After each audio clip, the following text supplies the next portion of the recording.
শাহপরাণ ভাইয়ের ঘটনা বলবো এখন। তিনি যেভাবে বলেছেন, মাঝে মাঝে আমার এক পরিচিত বড় ভাই হৃদয়ের সাথে ফোনে কথা হয়। তিনি একজন সৌদি প্রবাসী। ঘটনাটি হৃদয় ভাইয়ের আরেক বড় ভাই এবং বন্ধুর কাছ থেকে সংগ্রহ করা। তার বাড়ি ছিল ইয়েমেনে। ইয়েমেন কিন্তু আমাদের মুসলিম মানুষদের জন্য, আমাদের ইসলামের কিন্তু একটা ঘাঁটি বলা যায়। আর ঘটনাটা ঘটেছিল সৌদি আরবের কুয়েত বর্ডারের কাছাকাছি। ইয়েমেনের ওই বন্ধুর নাম হলো আবদুল্লাহ ইলাহ। তখন বয়স 60-এর বেশি হবে হয়তো। হৃদয় ভাই মজা করে তাকে সাদিক বলে ডাকে। সাদিক মানে বন্ধু। সে উটের রাখাল ছিল। তার মতো করেই যখন ঘটনা হয় ঠিক এইভাবে বলেছেন তিনি। বাবা মারা যাওয়ার পরে আমি যখন 1985 সালে রিয়াদে সৌদি আরব আসি, কোথাও যাওয়ার জায়গা ছিল না। পকেটে টাকা বলতে কিছুই ছিল না। রাতে মসজিদের বারান্দায় ঘুমাতাম। কেউ কিছু দিলে খেতাম, আর না দিলে খেতাম না। ফজরের নামাজের পরে একটা লোক আসে আমার কাছে, মাথায় হাত রেখে জিজ্ঞেস করে, তোমার নাম কি? আমি বলি আব্দুল ইল্লাহ। আবার জিজ্ঞেস করে, কি করো তুমি? আমি বললাম, আমি এখানে নতুন, কাজ খুঁজছি। পরে সে লোকটা বলে, আমার উটের খামার আছে, তুমি কাজ করবে? আমি রাজি হয়ে গেলাম। আমার মালিকের নাম ছিল শায়েখ আবু উমর। তিনি ছিলেন রিয়াদ আজিজিয়ার একজন অনেক বড় ধনী ব্যক্তি, সাথে একজন অনেক বড় আলেম। আমার মালিক আমাকে কাজের জন্য আল রিয়াদ আজিজিয়া থেকে কুয়েত বর্ডারের কাছাকাছি পাঠিয়ে দেয়। আমার পৌঁছাতে রাত 2টা বাজে। বাস থেকে নেমে দেখি মালিকের ম্যানেজার এসে দাঁড়িয়ে আছে। হাঁটা শুরু করলাম। 20 মিনিট হেঁটে যাওয়ার পর মালিকের বাসায় পৌঁছাই। গেটের ভেতর ঢোকার পর যখন রুমে ঢুকতে যাব, তখন নাকে একটা আতরের ঘ্রাণ ভেসে আসলো। এই ঘ্রাণ আমি জীবনেও পাইনি। তবে আতরের ঘ্রাণ কিন্তু এখানে বাড়িতে পাওয়া যায়। ধনী মানুষের বাসায় আতরের ঘ্রাণ খুবই কমন, কিন্তু এটা আমি পাইনি কখনো। আমি ম্যানেজারকে জিজ্ঞেস করলাম, এত সুন্দর ঘ্রাণ কোত্থেকে এসছে? সে কিছুই বলল না। আমি আরও জিজ্ঞেস না করে ঘুমিয়ে গেলাম সেই রাতের মতো। রাতে আসার কারণে ভালোভাবে এরিয়াটা আসলে দেখা হয়নি। সকালে ঘুম থেকে উঠে একটু হাঁটাহাঁটি করতে বের হই। ঘোরাঘুরি শেষ করে বাসায় আসি। মালিকের যে ম্যানেজার ছিল সে দুপুরে আসে, খাওয়া দাওয়া শেষ করে। আমাকে অফিসে ডাকা হয়। ম্যানেজার বলে, তোমাকে উটগুলো নিয়ে যেতে হবে এখান থেকে 200 কিলোমিটার দূরে। ওইখানে মালিকের ক্ষেত খামার আছে, উটগুলো সেখানে নিয়ে যাবা। তারপর দিন আমি উট নিয়ে গাড়িতে উঠলাম। 4টার দিকে গাড়ি নিয়ে রওনা দিই সেই জায়গার উদ্দেশ্যে। যেতে যেতে গাড়িতে সন্ধ্যা হয়ে যায়। আকাশে লালচে আলোতে বেশ সুন্দরই লাগছিল। মরুভূমির মাঝখান দিয়ে রাস্তাটা একটু ভাঙা রাস্তা হওয়ার কারণে যেতে যেতে রাত হয়ে যায়। আমি অনেক ক্লান্ত হয়ে গাড়িতে ঘুমিয়ে যাই। ঘুম ভাঙে ড্রাইভারের ডাকে। ড্রাইভার বলে, গাড়ি নিয়ে আর যাওয়া যাবে না, সামনে আর রাস্তা নাই। আমি গাড়ির থেকে উটগুলো নামিয়ে এক রশিতে 5টা করে মোট 55টা উট বেঁধে রওনা দিই। লাইটে বেশি একটা চার্জ ছিল না। হালকা আলোতে দেখতে দেখতে আমি উট নিয়ে চলতে লাগলাম। আরও 5 কিলোমিটার যেতে হবে। লাইটের আলো ফুরিয়ে আসার মতো অবস্থা। রাতে আর এগুলো ঠিক হবে না, এটা ভেবে আমি উটগুলা বেঁধে রাখি আর আমার থাকার জন্য তাঁবু তৈরি করতে লাগলাম। প্রায় বানানো শেষ, তখন উটগুলা ডাকাডাকি শুরু করে। সাথে করে পাগলামি একসাথে শুরু করে দেয়। একজন পাগলামি করছে না, সবাই করছে। এদিক ছুটে যাওয়ার চেষ্টা করছে। আমি একটু ধমকি ধামকির মাধ্যমে ঠান্ডা করার চেষ্টা করি, কিন্তু উটগুলা হাত পা ছোটাছুটি করছিল। হালকা চাঁদের আলোতে বুঝতে পারলাম সবগুলা উট সামনের দিকে তাকিয়ে হাত পা ছোটাছুটি করছে। আমি তাকাতেই দেখি একটা সাপ। সাপটা মোটামুটি 4-5 হাত হবে, তবে বেশ মোটা। ভাবলাম এটা দেখি হয়তো উটগুলা ভয় পেয়ে গেছে। তাঁবু গাড়ার সময় যে আধা অবস্থায় যে রডটা ছিল, যেটা আধা গেঁথে রেখেছিলাম, সেই রডটা দিয়ে আস্তে আস্তে সামনে গিয়ে সাপটাকে জোরে 8-10টা বাড়ি দেওয়ার পর একটা সময় চেক করে দেখি সাপটা মারা গেছে। উটগুলা যেখানে বেঁধে রেখেছিলাম সেখান থেকে একটু করে দূরে নিয়ে ফেলে দিই। আবার তাঁবুর সামনে এসে তাঁবু তৈরির কাজে মনোযোগ দিই। তাঁবু তৈরি হওয়ার পর হাত মুখ ধুয়ে খাওয়া দাওয়া করে বেশ ক্লান্ত লাগছিল। হালকা ঘুম ঘুম ভাবও এসে পড়েছে, ঘুমিয়ে পড়বে এমন অবস্থা। তখন আবার উটগুলোর ডাকাডাকিতে হুঁশ আসে। বুঝলাম ঝড় হচ্ছে। তো বাইরের উটগুলো ঠিক আছে কিনা দেখার জন্য একটু বাইরে তাকাতে দেখি, কিছুই না, কোনো ঝড় নেই। তাহলে এই যে জিনিসটা হলো, এটা কি মনের ভুল হলো? উটগুলো ঠিক আছে কিনা দেখার চেষ্টা করি, দেখার জন্য সামনে এগিয়ে যাই। দেখি দূরে কয়েকটা উট। আমি যখন কাছাকাছি যাই, উটগুলো আমাকে দেখে সোজা দৌড়াতে থাকে। কী রে আশ্চর্য! আমিও ধরার জন্য পেছন পেছন ছুটতে থাকি। আর এটাই ছিল আমার সবচেয়ে বড় ভুল। উটগুলো দৌড়ে পালিয়ে যায়, আমি খুঁজতে থাকি। একটা সময় সামনে দেখি জলাশয়ের মতো। কাছে এগোতে দেখি মরুভূমির মধ্যে পানির একটা জলাশয়, কিন্তু পানি নেই।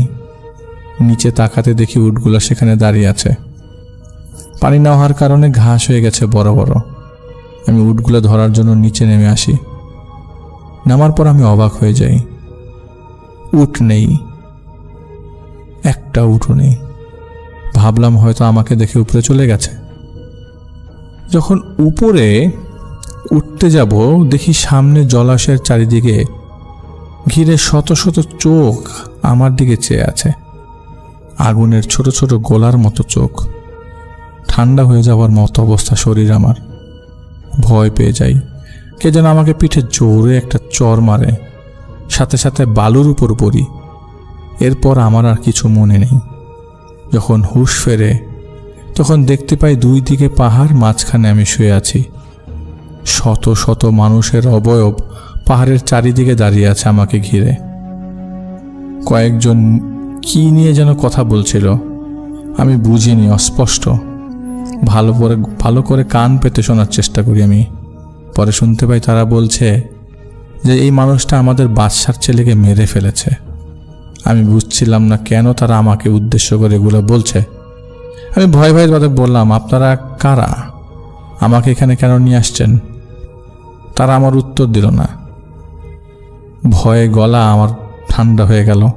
কি করব বুঝতে পারছিলাম না। চারিদিকে ঘুম ঘুম কথা বলার শব্দ। হঠাৎ করেই কোনো শব্দ নাই, সব ঠান্ডা।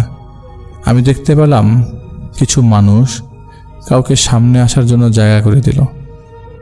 তখনকালে বোরখা পরা 3টা মহিলা কান্না করতে করতে একটু দূরে আমার সামনে এসে দাঁড়ালো। 3টা মহিলা থেকে একটা মহিলা সবাইকে উদ্দেশ্য করে বলে উঠল, আমার একটা মাত্র ছেলে, আমার ছেলেকে এই মানুষটা যন্ত্রণাদায়ক মৃত্যু দিয়ে মেরে ফেলেছে। আমি এখন আমার ছেলের মৃত্যুর প্রতিশোধ নিব। সবাই একসাথে বলে উঠল, হ্যাঁ হ্যাঁ হ্যাঁ, আমরাও আমাদের বাদশার ছেলের প্রতিশোধ নিতে চাই। আপনি ওর মাথা কেটে ফেলতে অনুমতি দেন।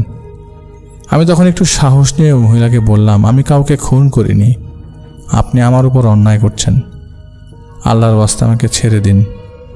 সেই মহিলাটা বলে, আমার ছেলে খেলতে খেলতে ওখানে চলে যায়, সে উটের সাথে খেলছিল, তুই কেন তাকে আঘাত করে মেরে ফেললি? আমার একটা মাত্র ছেলে ছিল, মৃত্যুর বদলে মৃত্যু, আর এটাই আমাদের নিয়ম। এটা বলে আমার পেছনের একজনকে হাতের এক আঙ্গুল দিয়ে 2বার ইশারা করে। ভিড়ের ভেতর একটা লোক এসে আমার সামনে দাঁড়ায়। লম্বায় সে 10 থেকে 12 ফিট হবে। লোকটা রাগান্বিত চোখে আমার দিকে তাকিয়ে, আগুনের গোলার মতো চোখ, সে আমাকে গালি দিয়ে বলে, ইনসানের বাচ্চা, তুই কেন আমাদের বাসার ছেলেটাকে মারলি? এটা বলে আমাকে ধরে মানুষ সমান উঁচু থেকে জোরে দেয়, আছাড় মারে। আমি বালির মধ্যে মুখ থুবড়ে পড়ি, আমার মাথায় আঘাত পায়। আমাকে আবারও উঠিয়ে আবার আছাড় মারে। এরপর আবার মাথা ধরে একটা পাথরের উপরে রাখা হয়। মহিলাটি বলছে, আলাদা করে ফেলো এর দেহ থেকে মাথাটা। সাথে সাথে তরবারি খোলার আওয়াজ কানে ভেসে আসলো। আমি মনে মনে আল্লাহকে ডাকছিলাম। একজন আমার বাম পাশে এসে দাঁড়িয়ে তরবারি নিয়ে দাঁড়ালো, আর তখনই ওই লোকটা ছিটকে পড়ে যায়। তখন আমার কানে ভেসে আসছে হাজার হাজার মানুষের আল্লাহু আকবারের ধ্বনি। চারিদিকে তরবারির শব্দ, মনে হচ্ছে এখন যেন যুদ্ধ হচ্ছে। কিছুক্ষণ পর সব নিস্তব্ধ হয়ে গেল। আমি আর কিছুই বলতে পারবো না। আমার যখন জ্ঞান ফিরল, আমি হাসপাতালের বেডে শুয়ে আছি। আমাকে দেখে একটা কাজের মেয়ে ডাক্তারকে ডেকে গিয়ে বলল রোগীর জ্ঞান ফিরেছে, কোনো কাজ করে বা কিছু একটা। আমি দেখতে পাই ডাক্তারের সাথে আমার মালিক আর মালিকের 3 ছেলে আমার পাশে এসে দাঁড়িয়েছে। মালিক বলেন, আব্দুলিল্লাহ, আপনি কেমন আছেন? আমি জিজ্ঞেস করলাম, শায়েখ আবু উমরকে, আমি কোথায় আছি?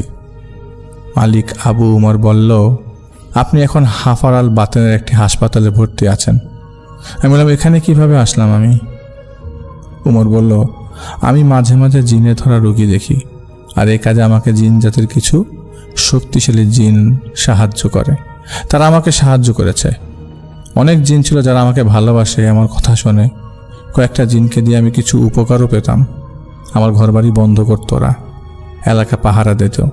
তেমন একটি জিনকে আমি আমার ম্যানেজারের বাসায় রেখে দিই, কারণ সেখানে উটের খামার, আশেপাশে জঙ্গলে ভরা।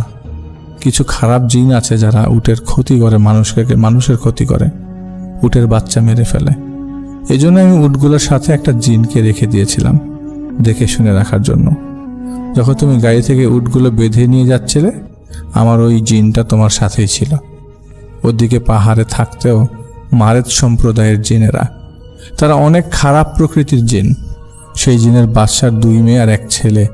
জিনের বাদশা বৃদ্ধ হয়, সেই বাদশার স্ত্রী সেই জিন সম্প্রদায়ের সব জিনদেরকে কন্ট্রোল করতেন। উনি যা বলতেন তাই শুনতেন। আর তুমি তাদের এলাকায় ঢুকে গিয়েছিলে। জিনের বাদশার ছেলে সাপ হয়ে উটগুলোকে ভয় দেখাচ্ছিল, খেলা করছিল। আর তা দেখে তুমি সাপটাকে, তারা রূপ পাল্টাতে পারে না, তুমি মেরে ফেলেছো এর আগেই। তখন পাশের ছোট পাহাড়ে থাকা কিছু জিন এটা দেখে ফেলেছিল। তার আগে বাদশার স্ত্রীর কাছে বলে, বাদশার স্ত্রী জিনদের পাঠিয়ে দেয় তোমাকে ধরে নেওয়ার জন্য আর ছেলের লাশ নেওয়ার জন্য। যখন তারা আসে তখন আমার অনুগত জিন তাদেরকে দেখে ফেলে আর রিচুয়ালের মাধ্যমে উট সহ তোমার তাঁবুকে আটকে দেয়। তারা আর ভেতরে আসতে পারে না। তোমাকে মায়ার জালে বাহিরে নিয়ে যেতে চাইছিল ওরা, আর এই জন্যই তারা উটের আকৃতি নিয়ে দূরে দাঁড়িয়েছিল। তুমি যদি একবার সবগুলো উট দেখে নিতে, তাহলে আর এমনটা হতো না। তুমি তাদের পেছনে পেছনে চলে যাও, আর এটা দেখে আমার পালিত জিনটা ভয় পেয়ে যায়, কারণ সে একা তাদের মোকাবেলা করতে পারবে না। এই জন্য সে আমার কাছে ছুটে আসে। আমি তৎক্ষণাৎ আমার জিনের বাদশার কাছে একটা জিনকে দিয়ে খবর পাঠাই, আবার মারেদ সম্প্রদায়ের বাদশার কাছে একটা জিনকে দিয়ে খবর পাঠাই। কিন্তু তারা তোমাকে ছাড়তে নারাজ, কারণ তুমি তাদের ছেলেকে মেরে ফেলেছ। তখন আমার সাথে থাকা জিনের বাদশা তার জিন বহরকে নিয়ে তাদের সাথে অনেকটা যুদ্ধ করার মতো অবস্থা তৈরি হয়। অনেকটা মারামারি করে তোমাকে সেখান থেকে নিয়ে আসা হয়। আমার ম্যানেজার সেখান থেকে তোমাকে উদ্ধার করে এবং 3 দিন পর তোমার জ্ঞান ফিরল। আলহামদুলিল্লাহ, তুমি সহি সালামতে আছো। এরপর বেশ কিছুদিন আমার সাথে কিছু না হলেও আমাকে বলা হয়েছিল আমি যেন সাবধানে থাকি।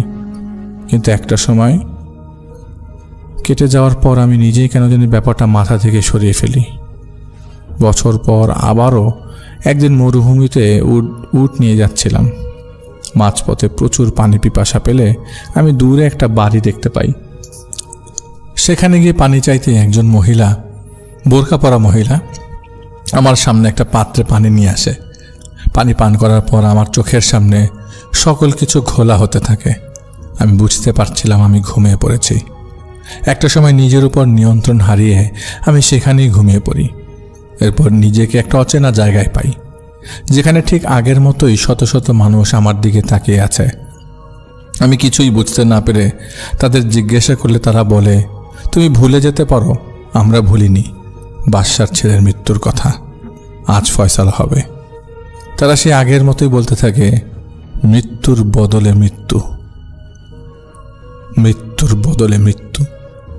আমি বুঝতে পারি এবার আর বাঁচার উপায় নাই। তাই মনে মনে আল্লাহকে স্মরণ করে চোখ বুজেছিলাম।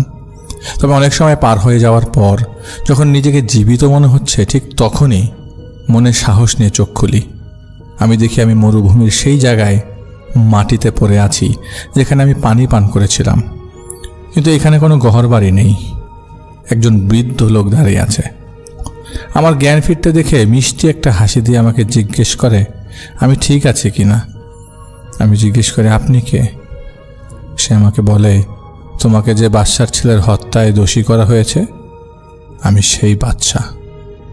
আমরা পশু শিকার করে থাকি, তবে মানুষ না। আমি জানতে পেরেছি তোমার সেদিন ভুল ছিল না। তুমি নিজের উটের কথা ভেবে আমার ছেলেকে ভুলক্রমে হত্যা করেছ। তাই তোমাকে ক্ষমা করে দিয়েছি।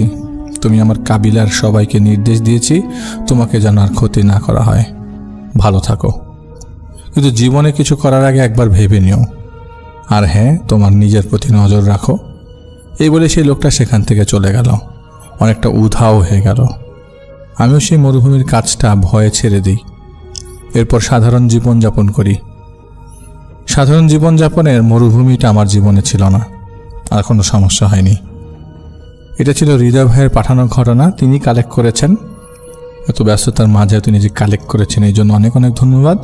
অনেক অনেক ধন্যবাদ আমাদের শাহপরান ভাইকেও, সুন্দর একটি ঘটনা তিনি কালেক্ট করেছেন। আজকে যে ঘটনাটি আপনাদের সাথে শেয়ার করতে যাচ্ছি সেটা আমার নিজের সাথে ঘটা।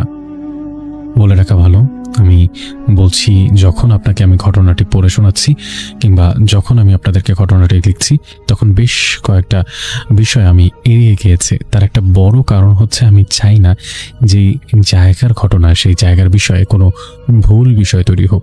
কারণ যেখানে ঘটনাটা ঘটে সেই জায়গায় আমাদেরও বেশ একটা স্থায়ী নিবাস আছে। যাই হোক অনেক ভাই, আমি পুরোপুরি ঘটনায় চলে যাই। ঘটনাটি ঘটে আজ থেকে প্রায় 2 থেকে 3 বছর আগে। সালটা 2021 সালের শেষের দিকে হবে হয়তো। আমি হয়তো এই কারণে বলছি কারণ এই সময়টাকে আমি আসলে ভুলেই যেতে চাই। আমি হয়তো আপনাকে মনে করে পুরো ঘটনাটা বলতে পারতাম, কিন্তু আমি যতটুকু মনে আছে ঠিক ততটুকুই শেয়ার করছি। আগেও বলেছি বেশ অনেক কিছুই আমি জেনে বুঝে তারপরে এড়িয়ে যেতে চাই। অনেক ভাই, আমাদের বাসা ছিল বেইলি রোডের ঠিক মাঝামাঝি একটা জায়গায়, যেখানে একটা ছোটখাটো আবাসন প্রকল্পের মতো তৈরি করা হয়েছে এবং দুটো বিল্ডিং জুড়ে অনেকগুলো ফ্ল্যাটের একটা ফ্ল্যাট কিন্তু আমাদেরও কেনা ছিল। ঘটনাটা ঘটে মূলত সেই ফ্ল্যাটকে কেন্দ্র করেই। বলছিলাম ঘটনাটি ঘটে আজ থেকে প্রায় 2 থেকে 3 বছর আগে।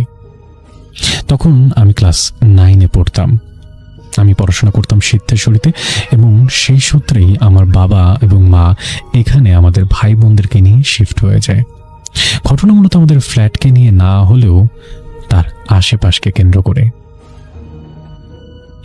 যেদিন প্রথম আমার সাথে ঘটনা ঘটে সেদিনকার কথা বলি। প্রচণ্ড বৃষ্টি হয়েছে বাইরে। আমি স্কুল থেকে ভিজে নিয়ে একাকার অবস্থায় এসেছি। এত কাছে বাসা হওয়ার কারণে গাড়ি নিয়ে সবসময় বের হওয়ার প্রয়োজন পড়ে না, তাই আমি সেখান থেকে হেঁটেই যাতায়াত করতাম। হুট করে বৃষ্টি নামার কারণে আসলে ভিজে গিয়েছিলাম। আরও যদি বলি, ইচ্ছে করেই কিছুটা ভিজেছিলাম। পুরো একটা আধুনিক ফ্ল্যাট হওয়ার কারণে পুরো আধুনিক ব্যবস্থাপনাও কিন্তু সেখানে ছিল। তাই আমি ঢুকে যখন লিফটের জন্য দাঁড়িয়ে আছি তখন দেখলাম আমার যে দক্ষিণ পাশের লিফট সেটা আরও আগে আসছে। তার মানে হচ্ছে ঠিক একটা লিফট উঠছে এবং একটা লিফট নামছে। এটা দেখে আমি লিফট থেকে সরে আরেকটা লিফটের জন্য দাঁড়ালাম। এরপরে লিফটের দরজাটা খুলতেই দেখলাম লিফটের মধ্যে একজন ভদ্র মহিলা দাঁড়িয়ে। বয়স কত হবে? আনুমানিক 40 কিংবা 45 বছর। সমস্যা সেটা নয় অনেক ভাই, সমস্যা হচ্ছে লিফট যেহেতু ওপর থেকে নিচে এসেছে তাই সেই মহিলাটির বের হয়ে যাওয়ার কথা, কিন্তু সে বের না হয়ে সেখানে দাঁড়িয়ে রইল।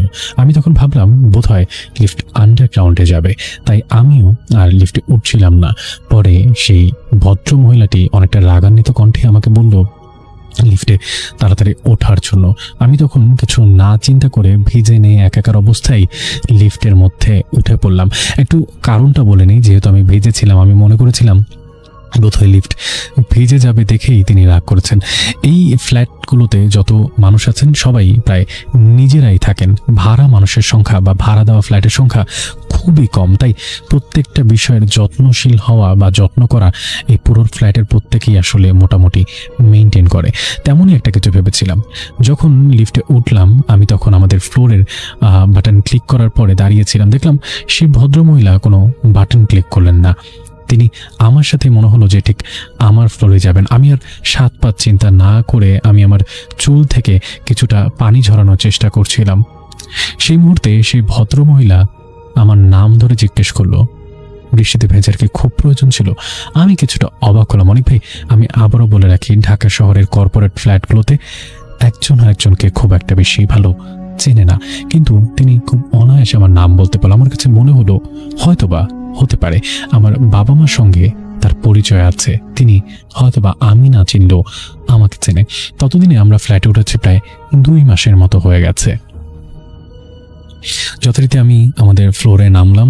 নেমে আমি আমার ফ্ল্যাটের সামনেও গিয়ে দাঁড়ালাম, কিন্তু দেখলাম লিফট থেকে সেই ভদ্রমহিলা আর বের হলেন না। আমার কাছে আরও অবাক করার বিষয় হলো, যখন লিফটের দরজাটা লেগে গেল তখন লিফটার শটাং সেখানে দাঁড়িয়ে রইল। তার মানে সেই ভদ্রমহিলা কোনো ফ্লোরে যাচ্ছেন না, তিনি লিফটের মধ্যেই আছেন। কি যেন একটা মনে হতে আমি পেছনে আসলাম। ফিরে এসে লিফটের বাটন ক্লিক করতেই দরজা খুলে গেল। অবাক হয়ে দেখলাম অনেক ভাই, ভেতরে কেউ নেই। ঘটনা এখানেই শেষ হলে পারত। কিছুটা হ্যালুসিনেশন, কিছুটা বোকা হয়ে তাকিয়েছিলাম কিছুক্ষণ, এরপর এক দৌড় দিয়ে বাড়িতে ঢুকে যাই। পরবর্তীতে ভেজা কাপড় বদলানো, নিজের শাওয়ার নেওয়া এবং অন্যান্য কাজ করতে গিয়ে এই কথা মাকে বলতে একদমই ভুলে যাই। তার পরের দিনের কথা, সকালবেলা রেডি হয়ে বের হয়েছি স্কুলে যাব দেখে। লিফটের কাছে দাঁড়িয়েছি, হুট করে সে ঘটনাটা আমার আবারও মনে পড়ে গেল। এবার আমি কিছুটা ভয় পেয়ে গেলাম, কারণ সেদিনকার কথা আমি কাউকে আর বলা হয়ে ওঠেনি। লিফট এসে থামলো, আমি লিফটে উঠলাম। লিফট সরাসরি গ্রাউন্ড ফ্লোরে চলে গেল এবং সেখান থেকে আমি স্কুলেও চলে আসলাম। কিছুটা স্কুলে গিয়ে ভুলেই গিয়েছিলাম। বিপত্তি বাজে যখন আমি আবারও বাসায় ফিরি, তখন ঠিক একইভাবে আমি যখন নিচে এসে লিফট কল করলাম, দরজা খুলতে দেখি সেই ভদ্রমহিলা ভেতরে দাঁড়ানো। ততক্ষণে আমার ভয়ে হাত পা ঠান্ডা হয়ে গেছে। আমি মোটামুটি শিওর যে আমি কোনোভাবেই লিফটে উঠবো না, তাতে যা কিছুই হোক না কেন। কিন্তু খুব অবচেতনভাবেই মনে হলো আমার নিজের পা দুটো একা একা নিজে নিজেই হেঁটে লিফটেও চলে গেল। মনে হচ্ছিল আমার নিজের ওপরে নিজের কোনো শক্তি নেই। লিফটের মধ্যে উঠে দেখলাম ফ্লোর ঠিক আমাদের ফ্লোরে এই লিফটটা কল করা। বিশ্বাস করেন অনেক ভাই, আমি লিফটে উঠে কোনো ফ্লোর কল করিনি। লিফটের দরজা লাগতেই তিনি আবারও আমাকে জিজ্ঞেস করলেন আমার নাম ধরে। এবার জিজ্ঞেস করলেন আমি কেমন আছি। আমি প্রচণ্ড ভয় আতঙ্কে, প্রচণ্ড ঠান্ডার মধ্যেও ঘামছিলাম। এত ঘামছিলাম যে দেখেই মনে হচ্ছিল যে আমি প্রচণ্ড নার্ভাস। মনে হচ্ছে আমার লো প্রেশার হয়েছে, আমি যে কোনো সময় মাথা ঘুরে পড়ে যাব। ঠিক আমাদের ফ্লোরে এসে দরজা খুলল। এক দৌড়ে আমি লিফট থেকে বের হলাম, আমার ফ্লোরের সামনে গেলাম। এরপর আমি সেন্সলেস হয়ে গেলাম। অনেক ভাই আপনাদের অনেকেই ভাবতে পারে কিংবা ভাববেন যে এতটুকুতে ভয় পাওয়ার কি আছে। আমি আবারও বলছি, যার সাথে হয় শুধুমাত্র সেই বলতে পারে কি হয়েছে। আমার যখন জ্ঞান ফিরে তখন দেখি আমি আমার খাটে এবং আমার পাশে আমার বাবা, আমার মা, একজন ডক্টর এবং আমার খালামণি তিনিও চলে এসেছেন। মূলত খালামণি আমাদের সাথে থাকতেন না, তিনি আমার সেন্সলেসের কথা শুনে চলে এসেছিলেন। ঘরের ছোট মেয়ে হওয়ার কারণে আমার বেশ দাপট ছিল এবং আদরও ছিল। সবাই ভাবছিলেন ঠিকভাবে খাওয়া দাওয়া না করার কারণে এমন কিছু হয়েছে, কিন্তু কোনো একটা অদ্ভুত কারণে আমার খালামণি বারবার আমাকে বলছিলেন তুমি এখন শান্ত হও, পরে আমাকে বলো কি হয়েছে। বেশ রাতের সময় খালামণি আমার রুমে আসেন এবং তিনি আমার কাছে সব কিছু জানতে চান। আমি কিছুক্ষণ ইতস্ত করে সব ঘটনা খালামণিকে খুলে বলি। খালামণি খুব গম্ভীরভাবে পুরো কথা শোনেন এবং মনে হচ্ছিল খালামণি সব কথা বিশ্বাস করেছেন। আমি কিছুটা আস্থা ফিরে পাই। খালামণি বলেন আমি তোমার মায়ের সঙ্গে কথা বলবো, তুমি টেনশন করো না।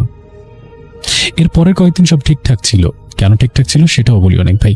আমার মা আমাকে স্কুলে দিয়ে আসতেন এবং তিনি গিয়ে নিয়ে আসতেন। কতদিন হবে, 1 সপ্তাহ। বিপত্তিবাতে এর পরে যখন আমি প্রায় ভুলে যেতে বসেছিলাম যে কি হয়েছে আমার সাথে, ঠিক সেই মুহূর্তে একদিন সকালবেলা রেডি হয়ে আমি স্কুলে যাওয়ার জন্য তৈরি। আমি লিফট কল করলাম, লিফট আসলো। লিফট যখন নিচের দিকে যাচ্ছে হঠাৎ করে 5th ফ্লোরে লিফটটা খুলে গেল। অনেক ভাই নিশ্চয়ই বুঝতে পেরেছেন আমি কি বলবো। আমি দেখলাম সেই ভদ্র মহিলা ঠিক আমার চোখের সামনে দাঁড়ানো। এবার সে প্রচন্ড রাগী ভঙ্গিতে আমার দিকে তাকিয়ে আছে। আমার এরপর আর কিছু মনে নেই। আবারও যখন আমার জ্ঞান ফেরে তখন আমি আমার বিছানায় শোয়া, আমার চারপাশে আমার পরিবারের সবাই, এবং এবার আমি একজন হুজুরকে দেখতে পাই। মনে হয় যে তিনি আমাকে ঝাড়ফুঁক করেছেন কিংবা আমার চারপাশে কোনো কিছু পানি টানি ছেটানো হয়েছে। সবকিছু কেমন যেন আমার কাছে উদ্ভট লাগছিল, অবাক করা লাগছিল। আমি প্রচণ্ড ভয়ে কান্নাকাটি করা শুরু করি। আমার মা আমাকে ঠান্ডা করার চেষ্টা করেন, আমার খালামণি আমার কাছে বসে পড়েন এবং তিনি বলেন যে আমরা সব খোঁজখবর নিয়েছি, আমরা খুব তাড়াতাড়ি ফ্ল্যাট ছেড়ে দিচ্ছি, তুমি টেনশন করো না, সব কিছু ঠিক হয়ে যাবে। এরপরে অনেক ভাই ঠিক 1 মাসের মধ্যে আমরা ফ্ল্যাটটা ছেড়ে দিই এবং ফ্ল্যাটটা ভাড়া দিয়ে দিই। পরবর্তীতে এই পুরো ঘটনা আমি আমার খালামনের থেকে শুনি। যেটা শুনেছিলাম সেটা ছিল ঠিক 5th ফ্লোরে তার 2 মাস আগে একজন মহিলা মারা যান এবং তার মারা যাওয়াটা ছিল অস্বাভাবিক মৃত্যু। অস্বাভাবিক মৃত্যু বলতে তিনি একাই থাকতেন, তার পরিবারের সবাই দেশের বাইরে থাকতো। তার স্বামী মারা গিয়েছিল 2 বছর আগে। তাকে বারবার করে দেশের বাইরে তার সন্তানরা নিয়ে যেতে চাইলেও তিনি কোনোভাবে দেশ ছাড়তে রাজি হননি। 3 দিন পরে তার লাশ পাওয়া যায়। আমি আবার বলছি, মারা যাওয়ার 3 দিন পরে তার রুম থেকে লাশ পাওয়া যায়। মূলত তিনি মারা যাওয়ার পরে কেউ জানতেই পারেনি তিনি মারা গিয়েছিলেন। এরপর থেকে সেই ফ্ল্যাট খালি এবং সেই ফ্ল্যাটে আর কেউ থাকে না। মূলত ভাড়া দিতে পারলেও তারা তাদের মায়ের স্মৃতি রেখে দেবে বলেই সেই ফ্ল্যাটটি আর ভাড়া দেয়নি। অনেক ভাই এখন প্রশ্ন জাগতে পারে, আমার সঙ্গে যার দেখা হয়েছিল সেই কি সেই মহিলা ছিল?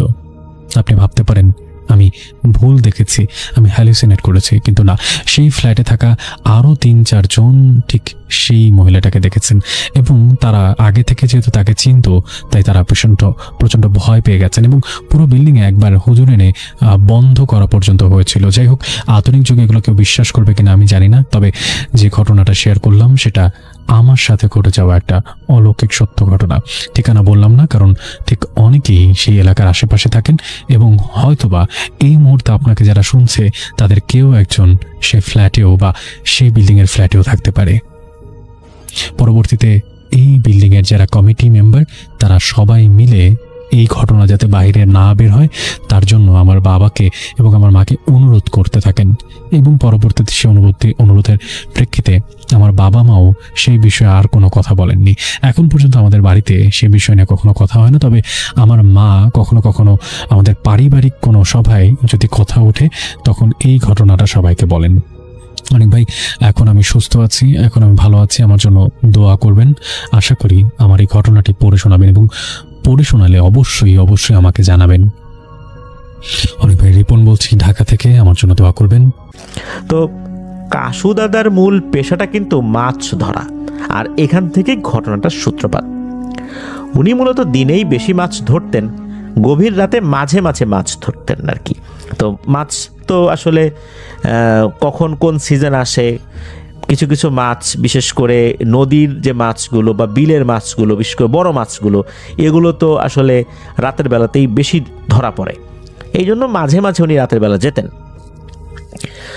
রাতের বেলা যখন যেতেন তখন ওই টেটা, কোচ, এই ধরনের যে সরঞ্জামাদি এগুলো নিয়ে উনি বেরিয়ে পড়তেন।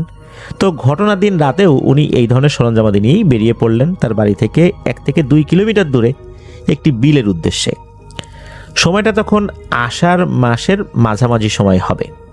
এই ঘটনাটা কিন্তু অনেক আগের, একদম নির্দিষ্ট সাল বলা মুশকিল, তবে এটা এখন থেকে প্রায় 40 বছর আগে শুরু হয়েছিল বা তারও আগে হতে পারে, এমন একটা সময় অনুমান করা যায় আর কি। তো আষাঢ় মাসের মাঝামাঝি সময় তো বিলে পানিও বেশ ভালোই ছিল, মাছও বেশ ভালোই পাওয়া যেত। উনি রাত আনুমানিক 1টা-1.5টার দিকে, সম্ভাব্য সময় আর কি হতে পারে। তখন তো আর মোবাইল, ঘড়ি এগুলোর প্রচলন খুব একটা গ্রামে ছিল না, মোবাইল তো ছিলই না, ঘড়ির প্রচলনও তখন কম ছিল। তো এই যে কাশু দাদু উনি মাছ ধরা শুরু করেছেন, মাছ পাচ্ছিলেন, মনে মনে বেশ খুশিও হচ্ছিলেন।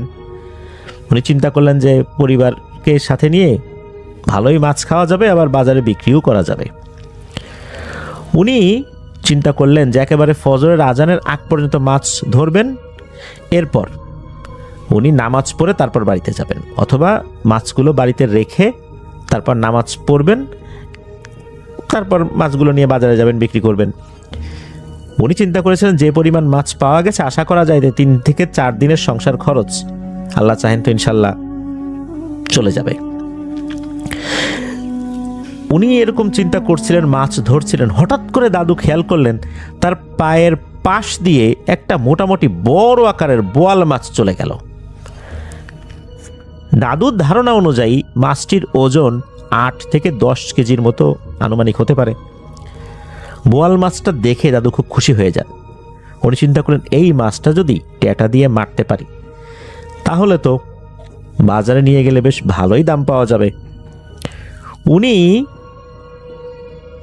ট্যাটা দিয়ে ওই মাছটির দিকে তাক করে আঘাত করেন, তবে প্রথম আঘাতে মাছটির তেমন কোনো ক্ষতি হলো না, কোথায় যেন চলে গেল।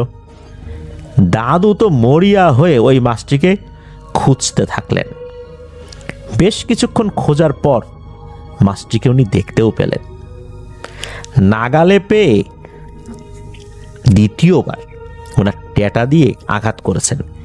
এইবার এই ট্যাটাটা মাছটার শরীরে বেশ ভালোই লেগেছে, মাছটা ছটফট করছে, মরে যায় নাই। দাদু তো বেজায় খুশি, বড় একটা মাছ পেয়েছেন। মাছটাকে ধরে মনের আনন্দে বাড়ির দিকে রওনা হয়েছেন। ডাঙায় উঠে পড়েছেন। ভোর হতে তখনও বেশ কিছুটা সময় বাকি আছে। দাদু গ্রামের মেঠো পথ ধরে হেঁটে যাচ্ছেন, আঁকাবাঁকা পথ ধরে হেঁটে যাচ্ছেন। হঠাৎ করে দাদুর কাছে মনে হলো পেছন থেকে কোনো একটা শব্দ হলো। শব্দটা ঠিক মানুষের মতোও না, আবার কেমন যেন সাপের ফসফস আওয়াজের মতো হচ্ছে, ঠিক সাপের আওয়াজও না। দাদু তেমন একটা কান দিলেন না, সামনের দিকে আগাতে শুরু করলেন। কিছুটা পথ যাবার পর আবারও সেই একই শব্দ। দাদু পেছন ফিরে তাকালেন, দেখলেন কেউ নেই। আবার হাঁটা শুরু করলেন। এবার পেছন থেকে গম্ভীর কণ্ঠে একটা শব্দ ভেসে এলো, কাজটা কি ভালো হলো কাসুমোল্লা? দাদু এবার থমকে গেলেন। ডানে বায়ে পেছনে তাকিয়ে দেখলেন যে না, কেউ তো নাই। তাহলে কথা বলে কে? দাদু এবার একটু ভয় পেলেন, আল্লাহর নাম স্মরণ করে দাঁড়ালেন। আবারও সেই একই কণ্ঠে আওয়াজ ভেসে হলো, কাজটা কি ঠিক হলো কাসুমোল্লা?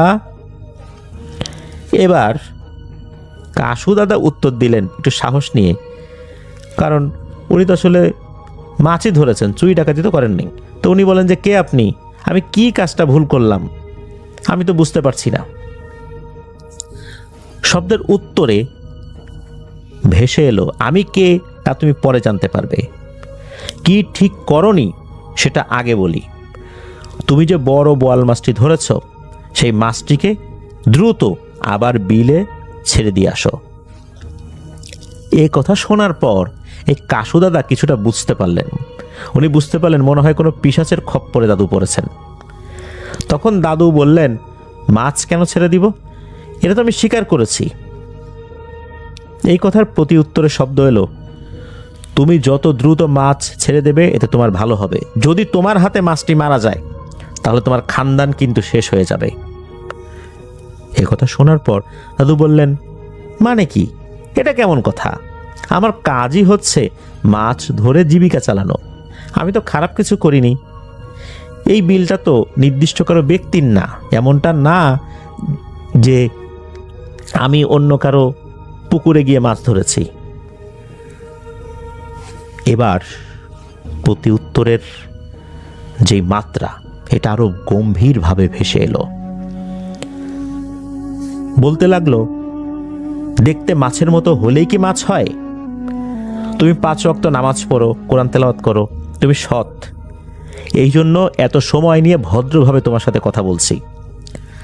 না হলে এখনই তোমার কি হাল করতাম এটা তোমার কল্পনাতেও নাই। তুমি যাকে মাছ ভেবে আঘাত করেছো তার নাম সাবের। সে আমার সর্দারের কলিজার টুকরো নাতি। তার একটু ইচ্ছা হয়েছে রাতে সে বিলের পানিতে গোসল করবে। সকালে তো মানুষের যাতায়াত থাকে, তাই সে রাতে মাছের বেশে এসেছে। এই কথা শোনার পর কাসু দাদা বেশ ভালোই ভয় পেলেন। উনি বললেন, যাহা এ আমি কি কাজটা করলাম? আমি তো বুঝতে পারিনি, আমি তো স্বাভাবিক মাছই মনে করেছিলাম। আমি গরিব মানুষ, বড় মাছ পেয়েছি, শিকার করার চেষ্টা করেছি। তো এই কথাটা শুরুতে আপনি কেন বললেন না? তাহলে তো আমি আরো দ্রুত গিয়ে ছেড়ে দিতাম। এতটুকু সময়ের মধ্যে তো এই মাছটা তো মারাও যেতে পারে। এই কথা বলেই কাসু দাদা দ্রুত ছোটা শুরু করলেন পানির দিকে। উনি পানি থেকে তো আসলে খুব বেশি দূরে আসে না, এই পানির কাছাকাছি ছিলেন আর কি। দ্রুত পানির কাছে গিয়ে মাছটা ছেড়ে দিলেন। মাছটা তখনও জীবিত ছিল। মাছটা ছেড়ে দেওয়ার পরেই হঠাৎ করে মনে হলো মাছটি অদৃশ্য হয়ে গেছে। মাছটা ছেড়ে দিয়ে উনি যখন আবার ঘুরে বাড়ির দিকে চলে যাবেন, তখনই ঠিক আবার ওই একই কণ্ঠে একটা আওয়াজ ভেসে আসে যে কাসুমোল্লা, তোমাকে ধন্যবাদ, আবার সাক্ষাৎ হবে ইনশাল্লাহ, তুমি এখন যাও। ঘটনাটা কিন্তু এখানে শেষ নয়, এরপরে আরও অনেক ঘটনা রয়েছে, চলুন সেই দিকে যাই। দিনকাল ভালোই যাচ্ছিল কাসু দাদার, সব কিছু ঠিকঠাক মতো চলছে, সাধারণ দিনের মতো ঝাড়ফুঁকও চলছে। দাদা কিন্তু ঝাড়ফুঁক করতেন, কোনো হাদিয়া নিতেন না। কেউ খুশি হয়ে যদি কিছু দিত উনি নিতেন, তবে ওই সময় টাকা পয়সার থেকে নিত্য প্রয়োজনীয় জিনিসপত্রে মানুষ খুশি হয়ে দিতেন। চাল, ডাল, পেঁয়াজ, সবজি, গম এইগুলো দিত। টাকা পয়সার থেকে এই জিনিসগুলোর কদরটা ওই সময়ের প্রেক্ষাপটে বেশি ছিল, যেহেতু অনেকদিন আগের কথা আর কি। গ্রামে এই জিনিসগুলোর এক্সচেঞ্জ যে বিনিময়, এটা আরও জনপ্রিয় ছিল ওই সময়ের প্রেক্ষাপটে। তো যাই হোক, ওই রাতের ঘটনার 5 থেকে 7 দিন পর হঠাৎ একদিন দাদু রাতের স্বপ্নে দেখেন একটি সুন্দর অবয়ব, মাঝবয়সী হবে আর কি, জুব্বা টুপি পরা, সেই একই কণ্ঠে, মানে যেই কণ্ঠে কথা হয়েছিল সেই রাতে, সে একই কণ্ঠে কাসুমোল্লা দাদাকে বলছেন, কাসুমোল্লা, চিনতে পেরেছো আমাকে? আমি সেই ব্যক্তি, আমার নাম খালিদ। তোমার হাতে মাছ ছিল, তাই তোমাকে আসলে দেখা দিতে পারিনি, তো তোমাকে ধন্যবাদ। সাবের এখন অনেকটা সুস্থ, আল্লাহর রহমতে আমার সর্দার তোমাকে দাওয়াত প্রেরণ করেছেন, তোমাকে দাওয়াত গ্রহণ করতে হবে, সাবেরকেও তুমি দেখবে। এর পরপরই দাদার ঘুম ভাঙে। দাদা খেয়াল করলেন তার ঘরে কেমন যেন একটা সুন্দর মিষ্টি সুবাস ছড়িয়ে রয়েছে।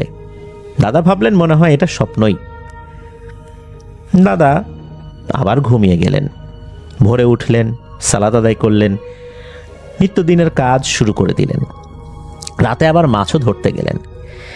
সেই বিলেই মাছ ধরার প্রস্তুতি নিচ্ছেন, তখন সেই স্বপ্নে দেখা অবয়বটা হাজির হলেন। দাদা কিছুটা ভয় পেলেও এসব ব্যাপারে তার তো কিছুটা ধারণা রয়েছে। সেই অবয়বটা, মানে সেই জিন খালিদ, বলতে শুরু করলেন যে কাসুমুল্লাহ, আমি জানি তুমি একটু ভয় পাচ্ছ, কিন্তু ভয়ের কিছু নেই, আমি তোমার সঙ্গে একটু কথা বলে চলে যাব।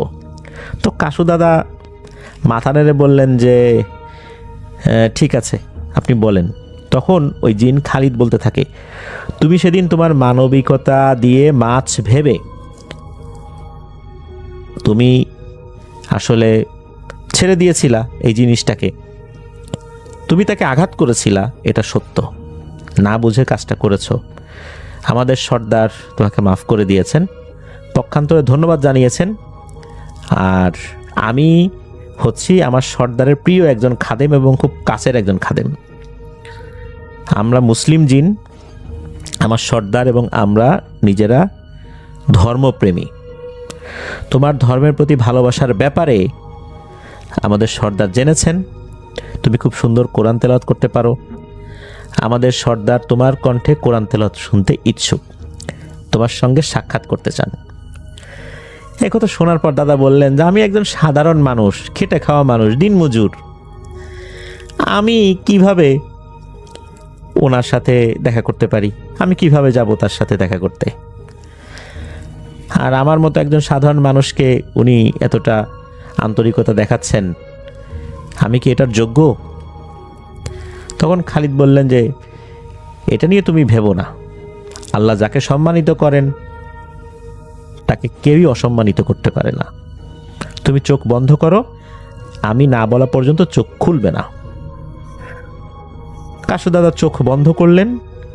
দাদা শুধু একটা দমকা বাতাস অনুভব করলেন কয়েক সেকেন্ডের জন্য। এরপর জিন খালিদ চোখ খুলতে বললেন। দাদা দেখলেন সুন্দর মনোরম একটা প্রাসাদ, পাশ দিয়ে নদী, বাগান, একটা ভিন্ন রকমের দুনিয়া। আর দাদা যেই পোশাক পরা ছিলেন সেই পোশাকও নাই, সুন্দর জুব্বা, পাগড়ি এরকম পরা উনি। এই কয়েক সেকেন্ডের মধ্যে ওনার পোশাকও চেঞ্জ হয়ে গেছে। উনি দেখলেন নানান ধরনের খাবার দাদার জন্য প্রস্তুত। ওই খালিদ বললেন যে এবার আপনি বিসমিল্লাহ করে আতিথেয়তা গ্রহণ করুন। তো দাদাও আসলে ক্ষুধার্ত ছিলেন, কেন জানি ওই সময় ওনার খুব ক্ষুধা লেগেছিল। দাদা খেতে শুরু করলেন, বেশ খানিকটা খেলেন, বেশ সুস্বাদু ছিল খাবারগুলো। ওই খালিদ কিছু জায়গা ঘুরিয়ে দেখালেন। এবার খালিদ বললেন যে আপনি এই কামরা, মানে একটা কামরা দেখে বললেন যে আপনি এই কামরায় গিয়ে বসুন, আপনার সঙ্গে সর্দার কথা বলবে। আপনি শুধু তার কণ্ঠই শুনতে পাবেন, তার চেহারা দেখবেন না, তবে তাকে দেখার জন্য উকি ঝুঁকিও দিবেন না। আর আপনি সাবিরকেও দেখতে পাবেন, এটা বললেন। এরপর ওই রুমে যখন ওনাকে বসানো হলো, বাইরের থেকে একটা আওয়াজ খুব সুন্দর কণ্ঠের সালাম দিল কাসুমুল্লাহ দাদাকে। তো সালাম বিনিময় হলো। মূলত ওই সময় সর্দার কথা বলছিলেন। সর্দার এসে বললেন যে সেদিন রাত্রে আপনার অজান্তে একটা ভুল হয়েছে, আমি জানি, আমরা আপনাকে ক্ষমা করে দিয়েছি। আমি আপনাকে ডেকেছি মূল কারণ হচ্ছে আপনাকে একটা দায়িত্ব দিতে চাই। আমি আমার জিনদের মাধ্যমে জেনেছি আপনি খুব সুন্দর তেলাওয়াত করতে পারেন, আমাকে একটা আয়াত শোনাবেন? তো কাসুমুল্লাহ দাদা প্রথম দিকে একটু ঘাবড়ালেও পরে বিসমিল্লাহ বলে সূরা ফাতিহা পড়লেন এবং সূরা জিন থেকে কয়েকটা আয়াত তেলাওয়াত করে শোনালেন। সর্দার খুব মুগ্ধ হলেন, বললেন মাশাআল্লাহ, আলহামদুলিল্লাহ। এটা শোনার পর দাদা বুঝতে পারলেন যে সর্দার খুব খুশি হয়েছেন। এরপর এই কাসুমুল্লাহ দাদাকে সর্দার বললেন যে আপনাকে একটা দায়িত্ব দিতে চাই, সেটা হচ্ছে আমার নাতিকে আপনি একটু কোরআন তেলাওয়াত শেখাবেন, আর আপনার মধ্যে যে সরলতা সততা রয়েছে এই তালিমটাও তাকে দিবেন। এটা বলার পর কাসুমুল্লাহ দাদা দেখতে পেলেন যে ওনার ওই কক্ষের মধ্যে মানুষের 8 থেকে 10 বছর বয়সী বাচ্চাদের হাইট কতটুকু হয়, কেমন হয় চেহারা, ওইরকম একটা বাচ্চা, খুব সুন্দর বাচ্চা ঢুকলো। সে বাচ্চাটাও ঢুকে তাকে সালাম দিল। বাচ্চাটা একটু আহত বলে মনে হয়েছিল আর কি। তো কাসুমুল্লাহ দাদা বুঝতে পেরেছিলেন এটাই সেই বাচ্চা যাকে উনি আঘাত করেছিলেন। এরপর ওই বাচ্চাটা আবার চলে যায়। তো কাসুমুল্লাহ দাদা বললেন যে আমি তো আসলে দিনমজুর, খেটে খাওয়া মানুষ, এত বড় কাজ আমি কিভাবে করব? আমার তো পরিবার রয়েছে, তাদের জন্য রোজগার করতে হয়। তখন সর্দার বললেন যে আল্লাহর রহমত, আপনার রিজিক নিয়ে ভাবতে হবে না, আপনি আমার এই নাতিকে একটু লেখাপড়া শেখাবেন। তখন এই কাসুমুল্লাহ দাদা আপত্তি করলেন। উনি বললেন যে না, এটা হবে না। উনি কখনোই এই ধরনের কাজের কোনো বিনিময় নেন না, কোনোভাবেই এটা পসিবল হবে না, এটা কাসুমুল্লাহ দাদা জানিয়ে দিলেন। এবং কাসুমুল্লাহ দাদা জানালেন যে আমি অতীব সাধারণ একজন মানুষ হওয়ার পরও আমাকে যে সম্মান দিলেন এতেই আমি খুশি। আপনার নাতিকে আমি পড়াবো, এর জন্য কোনো বিনিময় দিতে হবে না। আপনি আমাকে যে সম্মান করেছেন এতেই আমি খুশি, আলহামদুলিল্লাহ। তবে আমি আমার সময় অনুযায়ী আপনার নাতিকে পড়াবো, আপনাদের সময় অনুযায়ী নয়। আমি সপ্তাহে একদিন শুক্রবার আপনার নাতিকে পড়াবো, বাকি দিনগুলো আমার ইবাদত এবং জীবিকার জন্য যে কাজগুলো করতে হয় সেগুলো করব। এই কথা শোনার পর সর্দার বেশ খুশি হলেন এবং বললেন তাই হবে। সর্দার খালিদকে ডেকে নিয়ে কিছু নিয়মকানুন বুঝিয়ে দিতে বললেন। আর জিনেদের চলাফেরার কিছু নিয়মকানুন তো থাকে, এগুলোও কাসুমুল্লাহ দাদাকে বুঝিয়ে দিলেন। আর ওই সময় উপহার স্বরূপ খালিদ এই কাসুমুল্লাহ দাদাকে দুটো জিনিস দিলেন। দাদা অবশ্য নিতে রাজি হন নাই, কিন্তু অনেক অনুরোধের পর আর কি রাজি হয়েছিলেন।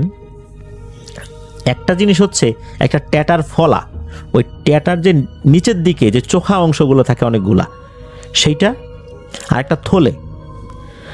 আর এটাও জানিয়ে দেওয়া হলো এই যে সাবের পরবর্তী শুক্রবার থেকে কাসুমুল্লাহ দাদার কাছে যাবে তালিম নিতে।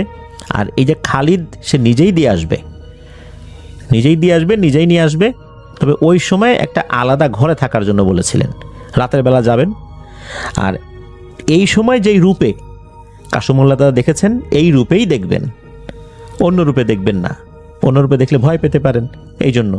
আর এই বিষয়গুলো কাউকে আপাতত বলা যাবে না, এগুলো শুধু ওনাদের মধ্যেই থাকবেন। তো এরকম কথাবার্তা বলে তাকে সব কিছু বুঝিয়ে দেওয়া হলো। এবার খালিদ বলে আপনি চোখ বন্ধ করেন, আপনাকে বাড়িতে দিয়ে আসি, আর আপনি বিসমিল্লাহ বলুন, পায়ে মাটির ছোঁয়া লাগলেই চোখ খুলবেন। তো দাদাও সেটাই করলেন কয়েক সেকেন্ড। এরপরে দেখলেন উনি বাড়িতেই আছেন। তখন রাত। উনি যখন বাড়ির দরজায় টোকা দিয়েছেন তো দাদি দরজা খুলে জোর একটা চিৎকার দিছেন, এই আসছে, পাইছি। অবাক কাণ্ড, দাদা তো চিন্তা করছেন যে গেলামই তো কিছুক্ষণ আগে, এরকম বলতেছে কেন। পরে উনি জানতে পারলেন 2 দিন উনি ছিলেনই না। 2 দিন উনি কোথায় ছিলেন ওনাকে জিজ্ঞেস করা হলে দাদা কিছু একটা বলে কাটিয়ে দিলেন। কিন্তু দাদাও অবাক হলেন যে কিছু সময় আগেই গেলাম, একটু ঘুরে আসলাম অল্প কিছু সময়, এর মধ্যে 2 দিন আমি নাই। যাই হোক, দাদা আগের মতো সাধারণ জীবনযাপন করছেন। রাতেবেলা মাছ ধরতে যান, জিন সর্দারের দেয়া সেই টেটা আর থলি নিয়ে মাছ ধরা শুরু করছেন। আল্লাহর রহমতে ভালোই মাছ উনি পাচ্ছিলেন আর কি। যে পরিমাণ মাছ পেতেন তাতে আল্লাহর রহমতে আগের থেকে আরও বেশি পেতেন। সেই মাছ বিক্রি করা অর্থ ওনার আরও থাকতো। এটা দিয়ে মোটামুটি তার পরিবার আগের থেকে আলহামদুলিল্লাহ অনেক ভালোই চলে যাচ্ছিল। তবে উনি ঝাড়ফুঁক করে কখনোই কোনো টাকা পয়সা নিতেন না, ওই আমলটা কিন্তু উনি জারি রেখেছিলেন। আর ওই যে শুক্রবার সাবের আসতো, সাবেরকে সাথে নিয়ে আসতেন হচ্ছে জিন খালিদ। তো এভাবে কিন্তু মোটামুটি বেশ কিছুদিন তালিম নিয়েছিলেন এই সাবের। তো একটা পর্যায়ে দেখা গেল যে সাবের জিন সে ভালোই শিখে গেছে সব কিছু। আর এবারে বিদায়ের পালা। বিদায়ের জন্য খালিদ জিন যে সে এই কাসুমুল্লাহ দাদাকে বলেছিল যে সাবের তো এখন মোটামুটি শিখে গেছে, এখন তার কাছ থেকে আপনার একটা বিচ্ছেদ হয়ে যাবে, এখন আপনার ছাত্রকে বিদায় দিতে হবে। তো এই বিষয়টা আসলে দাদার তখন খুব একটা মনে কষ্টের উদ্রেক করেছিল, যেহেতু এতদিন ধরে পড়াচ্ছেন, একটা মায়া মহব্বত সৃষ্টি হয়েই যায়। তারপরও আসলে বিদায় তো দিতেই হবে। তো এই যে বিচ্ছেদ বেদনা, এই বেদনাটা আসলে বুঝতে পেরেছিলেন জিন সর্দার। উনি জানতেন যে সাবেরের জন্য তার কষ্ট হবে, এই জন্যই ওই জিন সর্দার একটা বিষয় বলে দিয়েছিলেন। সেটা হচ্ছে এই যে খালিদ জিন, এই খালিদ জিনকে উনি একটা বিশেষ নির্দেশনা দিয়েছিলেন। সেটা হচ্ছে যে এই যে দাদা, এই দাদার সাথে যেন একটা সময় এই খালিদ জিন থাকে, বেশ কিছু বিষয় রুকিয়া সংক্রান্ত বিভিন্ন বিষয়গুলোতে যেন খালিদ জিন সহযোগিতা করে। তো এটা কিন্তু ওই সর্দারের নির্দেশনা ছিল। আর এটাও নির্দেশনা ছিল যে দাদা ঠিক আগের মতোই যেরকম পারিশ্রমিক নেন না, চেয়ে নেন না, এই জিনিসটা জারি রাখতে হবে। শরীয়ত বহির্ভূত কোনো কাজের নির্দেশনা বা অনুরোধ তাকে করা যাবে না। যদি করা হয় তাহলে সেটা তো করবেনই না, আর কখনোই খালিদ দাদার কাছে আসবেন না। তো এই বিষয়গুলো বলেন, দাদাও রাজি হন। এরপরে অনেকটা দিন এই খালিদ দাদার সাথে ছিলেন। দাদা ইন্তেকাল করেছেন 1999 সালে। 99 সালের পরেও নাকি 2021 সাল পর্যন্ত খালিদ ওই পরিবারের সাথে ছিল। পরবর্তীতে কোনো একটা কারণে খালিদ নাকি চলে যায়। তবে কি কারণে, এই বিষয়টা পরবর্তীতে জানা যাবে। এটা রনি ভাই জানিয়েছেন যে পরবর্তীতে এই বিষয়টা আরও ডিটেলসে উনি জেনে আমাদেরকে পাঠানোর চেষ্টা করবেন। তো এই যেই বিষয়টা, যেই খালিদ সাবেরকে নিয়ে আসতো, এই যে ব্যাপারগুলো, এই ব্যাপারগুলো দাদি জানতে পারতেন। দাদি এটা তাও জেনেছেন হচ্ছে সর্দারের অনুমতি সাপেক্ষে। ওই সময় ওনার ছেলে মেয়েরা তো ছোট ছিল, তারা জানতে পারে নাই, তারা জেনেছিল আরও পরে, কারণ তখন তো সাবের চলেই গেছে, সাবের তো আর তখন আসতো না। আর ঝাড়ফুঁক করার যেই ব্যাপারগুলো, এগুলোতে দেখা যাচ্ছে যে আগে সাধারণ কিছু ঝাড়ফুঁক করতেন দাদা, এখন আরও ডিপ কিছু প্রবলেম, সেই সমাধানগুলো আল্লাহর রহমতে উনি করতে পারছিলেন খালিদের সহযোগিতায়। তো এই কারণে দাদার নামও বেশ ছড়িয়ে পড়লেও উনি কিন্তু ধনী হন নাই, কারণ উনি তো এই যে বিনিময় নিতেন না, মানুষের কাছ থেকে ওইভাবে টাকা পয়সা চেয়ে নিতেন না। অধিকাংশ সময় উনি বিনামূল্যে, বিনা পারিশ্রমিকেই কাজগুলো করতেন। তো এভাবেই উনি ওনার জীবনটা পার করে দিয়েছেন। তো এটাই ছিল ঘটনা। ধন্যবাদ জানাচ্ছি রনি ভাইকে দারুণ একটি ঘটনা আমাদের সাথে শেয়ার করার জন্য। আসসালামু আলাইকুম রাসেল ভাইয়া, আমি সরাসরি ঘটনায় চলে যাব। ঘটনাটি আমাদেরকে পাঠিয়েছে যে, তার নাম একটু পরেই বলছি, চলুন ঘটনায় যাওয়া যাক। আসসালামু আলাইকুম রাসেল ভাইয়া, আমি সরাসরি ঘটনায় যাচ্ছি। এই ঘটনাটি কে পাঠিয়েছেন আমি ঘটনার মাঝখানেই বলে দিব। চলুন ঘটনায় যাওয়া যাক। একজন মানুষ যাকে পুরো গ্রাম বিশ্বাস করত, যার দোয়ায় অসুস্থ মানুষ সুস্থ হয়ে উঠত। কিন্তু জীবনের শেষ সময়ে এসে তিনি এমন কিছু দেখতে শুরু করলেন যা তিনি কাউকে বলতে চেয়েও বলতে পারেনি।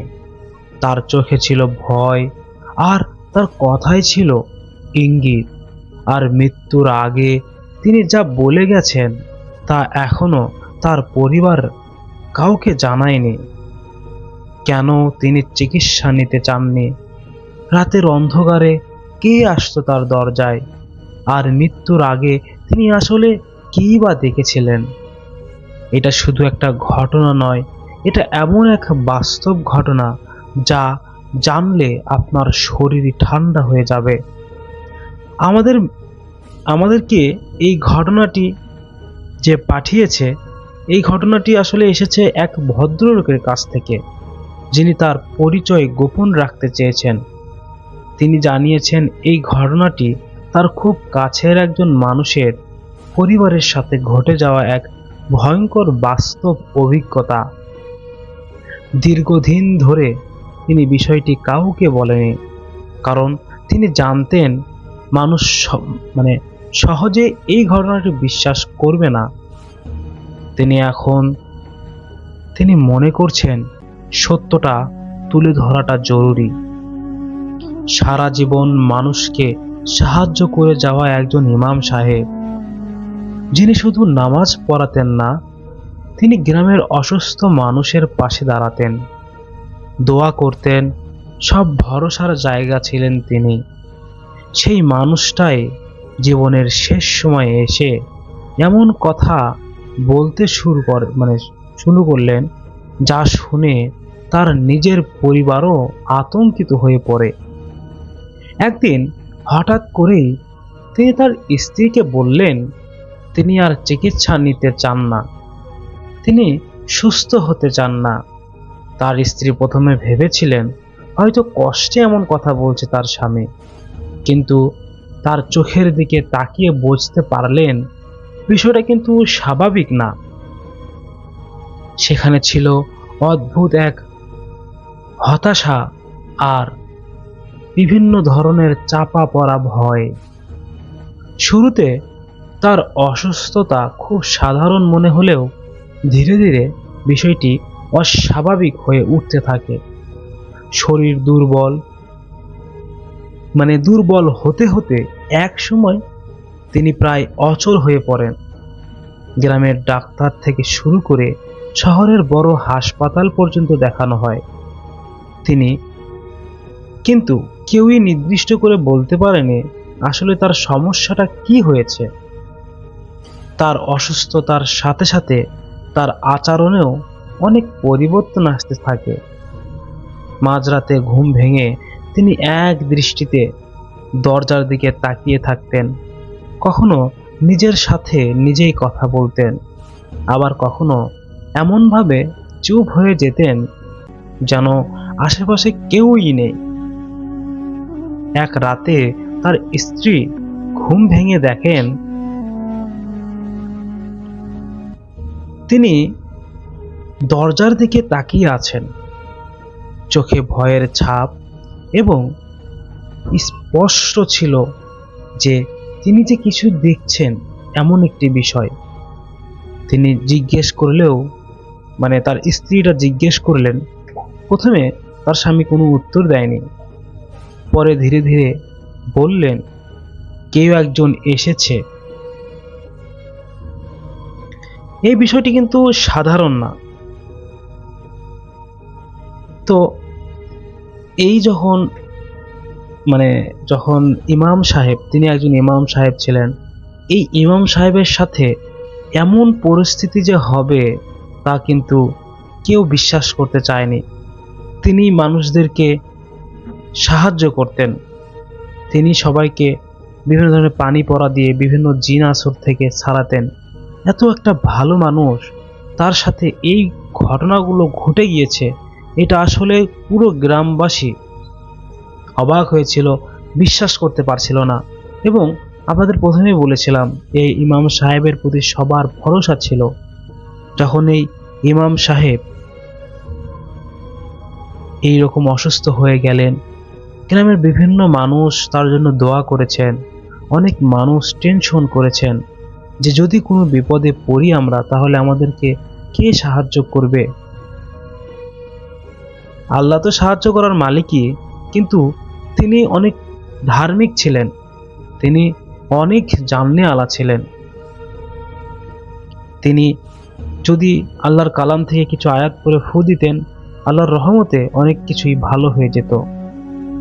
তো যাই হোক, স্ত্রী তাকে জিজ্ঞেস করলেন সেদিন রাতের বেলা যখন একা একা বসেছিল, চোখে ভয় ছিল। তার স্ত্রী বললেন যে কি হয়েছে তোমার? প্রথমে কিছুই বলে না, পরে ধীরে ধীরে বলেন কেউ একজন এসেছে। কিন্তু কে এসেছে সেটি আর বলে না, শুধু চুপ করেই থাকেন তিনি। এই ঘটনাগুলোর পর থেকে পরিবারের সবার মনে এক ধরনের অজানা আতঙ্ক কাজ করতে শুরু করে, কিন্তু তারা কেউই বিষয়টি স্পষ্টভাবে বুঝতে পারছিল না। যত দিন যাচ্ছিল তত খারাপ হচ্ছিল। শেষ পর্যন্ত তিনি পুরোপুরি বিছানায় পড়ে যান। এই অবস্থায় একদিন তিনি তার ছেলে ও মেয়েকে আলাদা আলাদা করে নিজেদের কাছে ডাকেন। তিনি দীর্ঘ সময় ধরে তাদের সাথে কথা বলেন, কিন্তু আশ্চর্যের বিষয় হলো সেই কথাগুলো তারা কাউকে বলতে চায়নি। এমনকি তাদের মা বারবার জিজ্ঞেস করলেও তারা বলে, বাবা আমাদেরকে নিষেধ করে গেছেন এই কথাগুলো আম্মু তোমাকে বলতে। এর কিছুদিন পর ইমাম সাহেব মারা যায়। তার মৃত্যুটা ছিল অস্বাভাবিকভাবে শান্ত, কিন্তু তার চোখের দিকে তাকালে মনে হচ্ছিল তিনি যেন কিছু একটা দেখছেন যা কাউকে বলতে পারছেন না। তার মৃত্যুর পর পরিবার ভেঙে পড়লেও ধীরে ধীরে স্বাভাবিক জীবনে তারা ফিরে আসার চেষ্টা করে। কিন্তু তারা জানতো না এই ঘটনাটি এখানে শেষ নয়, বরং এরপর থেকে শুরু হতে যাচ্ছিল আরো ভয়ঙ্কর কিছু। তো এই যখন তার বাবা ছেলে এবং মেয়েকে ডেকে সকল কিছু বলে, এই বিষয়টি পরে তারা ক্লিয়ার করেছিলেন। তিনি একদিন রাতের বেলা একজন ব্যক্তি, তিনি যেই এলাকার ইমাম ছিলেন, সেখানে তিনি বলেছিলেন যে ইশারের নামাজ পড়ে তিনি মসজিদের পাশেই একটা ছোট ঘর আছে যেখানে তিনি রাতের বেলা থাকতেন। তো তিনি নামাজ শেষ করে জাগির আর কি জাগির বলতে কি, ওই যে নামাজ পড়ে ইমামদের যে খাবার দেয়, এই খাবার নিতে যাওয়া লাগতো বাড়ি বাড়ি। তিনি যায় খাবার নিয়ে আসতেন। নিয়ে আসার পথে একজন ব্যক্তি ভ্যানে করে একটা মহিলা একটা ছোট ছেলে বাচ্চা আসতেছে, এবং ভ্যান চালিয়ে যে আনতেছিল তিনি কোনো সাধারণ মানুষ ছিল না। ওই পরিবারের রমিজ মিয়ার স্ত্রী, মরহুম রমিজ মিয়া, তিনি মারা গিয়েছেন। তার স্ত্রী ছেলে ছাড়া তার পরিবারের কেউ থাকতো না। তো তার ছেলে খুব দুষ্ট ছিলেন। তিনি দিনের বেলা বলেন, রাতের বেলা বলেন, বিভিন্ন জায়গায় বিভিন্ন ধরনের আকাম করে বেড়াতো। খুব দুষ্ট ছিল, এই গাছে ওই গাছে, ওই আম পাড়া, ওই করা, ওই পাখির বাসা, বিভিন্ন গাছে উঠে পাখির বাসা পাড়া। তো একদিন এক সন্ধ্যাবেলার পরে তাল গাছে উঠেছিলেন তিনি তাল পাড়তে। তো ওই তাল গাছে ওঠার পরে তিনি কি জানি দেখেছেন, তিনি তার আম্মুকে স্পষ্ট করে বলতে পারেনি। তিনি চিৎকার দিয়ে তাল গাছ থেকে পড়ে যান, এবং তিনি যে কাঁচি নিয়ে উঠেছিলেন সেই কাঁচি ছিল তাল গাছের মাথায়, আর তিনি নিচে পড়ে যান। তাল গাছটা বেশ লম্বা ছিল না, মাঝামাঝি। তিনি পড়ে যাওয়ার পর তিনি ওখানেই অজ্ঞান হয়ে যায়। তো সন্ধ্যার পর তার মা তাকে খুঁজতে বের হয়েছে রান্না বান্না করে, যেহেতু বাসায় কোনো অভিভাবক নেই, বাবা নেই, তার মা খুব টেনশন করতো তাকে নিয়ে। তো তিনি মানে খুঁজতে খুঁজতে চলে যায় ওই তাল গাছের পাড়ে। তো তিনি সেখানে গিয়ে দেখে তার ছেলে পড়ে আছে অজ্ঞান অবস্থায়। তিনি তো খুব চিল্লাপাল্লা করে, এবং তাল গাছ ছিল এলাকা থেকে একটু দূরে। তো তারপরে তিনি কোলে করে নিয়ে তার ছেলেকে আসে বাসায়, খুব কষ্টে আসার পরে তিনি বাসায় পুরোপুরি আসেনি, আসার পথেই তিনি হেল্প চাচ্ছিল, ডাক্তারের কাছে তার ছেলেকে নিয়ে যাবে। তো এর মাঝখানেই বাড়ির কাছে আসতেই এক ভ্যান দেখতে পায় দূরে। তখন ওই ছেলেটার মা খুব চিৎকার করছিলেন। তো চিৎকার করতে করতে ওই ভ্যানওয়ালা এসে বলছে, কি হয়েছে মা? তখন বলছে, আমার ছেলেটা এখানে অজ্ঞান অবস্থায়, তাড়াতাড়ি তুলুন, এনাকে ডাক্তারের কাছে নিয়ে যেতে হবে। তিনি তুলেছেন, এবং তাদের পার্শ্ববর্তী এলাকায় এক সরকারি হাসপাতাল, যেটা আসলে পরিত্যক্ত বললেই চলে, মানে মানুষজন খুব কম যায় সেখানে, ইউনিয়ন ভিত্তিক হাসপাতাল। সেখানে যাবার পরে তিনি ওই ডাক্তার ছিল না সেখানে, তখন ওই এলাকার মাতব্বর ছিল ওই জায়গায়। তখন বলেছিলেন যে আমার ছেলে খুবই অসুস্থ। তো মাতব্বরটা যেহেতু বাবা নেই, খুবই ভালোবাসতেন। তো তারপরে তিনি ওই স্থানীয় যে একটা মহিলা ডাক্তার ছিলেন, ওই সরকারি ইউনিয়ন ভিত্তিক, তিনি এসে তাকে স্যালাইন করে যাবার পথে, ওই ভ্যানে পরে যাওয়ার পথে সেই ইমামের সাথে দেখা হয়। তো ইমামের সাথে দেখা হওয়ার পরে ইমাম বলেছেন যে আপনি আপনার ছেলেকে নিয়ে বাসায় যান, আমি আমার ভাতের টিফিন বাটিটা বাসায় রেখে আমি যাচ্ছি। তো এরই মধ্যেই ওই ভ্যানওয়ালা, যে ইনি কোনো সাধারণ মানুষ ছিল না। কেন বললাম? তিনি হুজুর যখন তাদের সাথে কথা বলছিলেন, তখন ওই ভ্যানওয়ালা খুব খুব রেগেছিলেন। তো তারপর তিনি ভাতের টিফিন কারি রেখে বাসায় যখন যায়, তখন দেখে যে ওই ছেলে কোনো একটা কিছু তাকে দৃষ্টি করেছেন, এবং সেই দৃষ্টিটা আসলে কোনো জিন করেছেন, আর সেই জিনটা হচ্ছে কোনো ভালো জিন না। এই জিন, তখন ওই জিনের ইচ্ছা ছিল যে এই ছেলেকে আস্তে আস্তে এরকম করে নিয়ে যাওয়ার পরে তাকে শেষ করে দিবে, ওই বাচ্চাকে। পূর্ব রমিজ মিয়ার সাথে ওই জিনের একটা একটা দ্বন্দ্ব ছিল। তবে একটা জিনিস মনে রাখবেন, যে কখনো জিনেরা প্রতিশোধ নিতে ভোলে না। যদি সে প্রতিশোধ না নিতে পারে, তাহলে তার দাদার সাথে নেবে, যদি না পারে বাবার সাথে নেবে, তাও না পারলে ছেলের সাথে নেবে, তারা প্রতিশোধ নেবেই। জিনেরা এমন একটা জাতি। তো এই প্রতিশোধ নিতে যাই ওই রমিজ মিয়া আগে ছিল কবিরাজ। তো এই রমিজ মিয়া পরবর্তীতে মারা যাওয়ার পরে তার ছেলের প্রতি প্রতিশোধ নিতে এই খারাপ জিনটা তার পিছনে লেগেছে। তখন ইমাম সাহেব তাকে দেখে যখন বুঝতে পারে, তখন তিনি তাকে দোয়া দুরূপ পড়ে, এবং খুবই আপনার হচ্ছে যে সূরা কালাম পড়ে একটা তাবিজ দেয় ওর গলায়। ওই যখন তাবিজটা দেয়, ওই ছেলে যে জিন ধরেছিল, ওই জিন আর তাকে আর জীবনেও ধরতে পারবে না। এই তাবিজটা দিয়ে আসার পর ছেলে পরের দিন সুস্থ হয়ে যায়। এরপর আস্তে আস্তে ওই জিনটা রেগে গিয়ে ওর প্রতিশোধটা ইমাম সাহেবের প্রতি নেওয়ার চেষ্টা করে।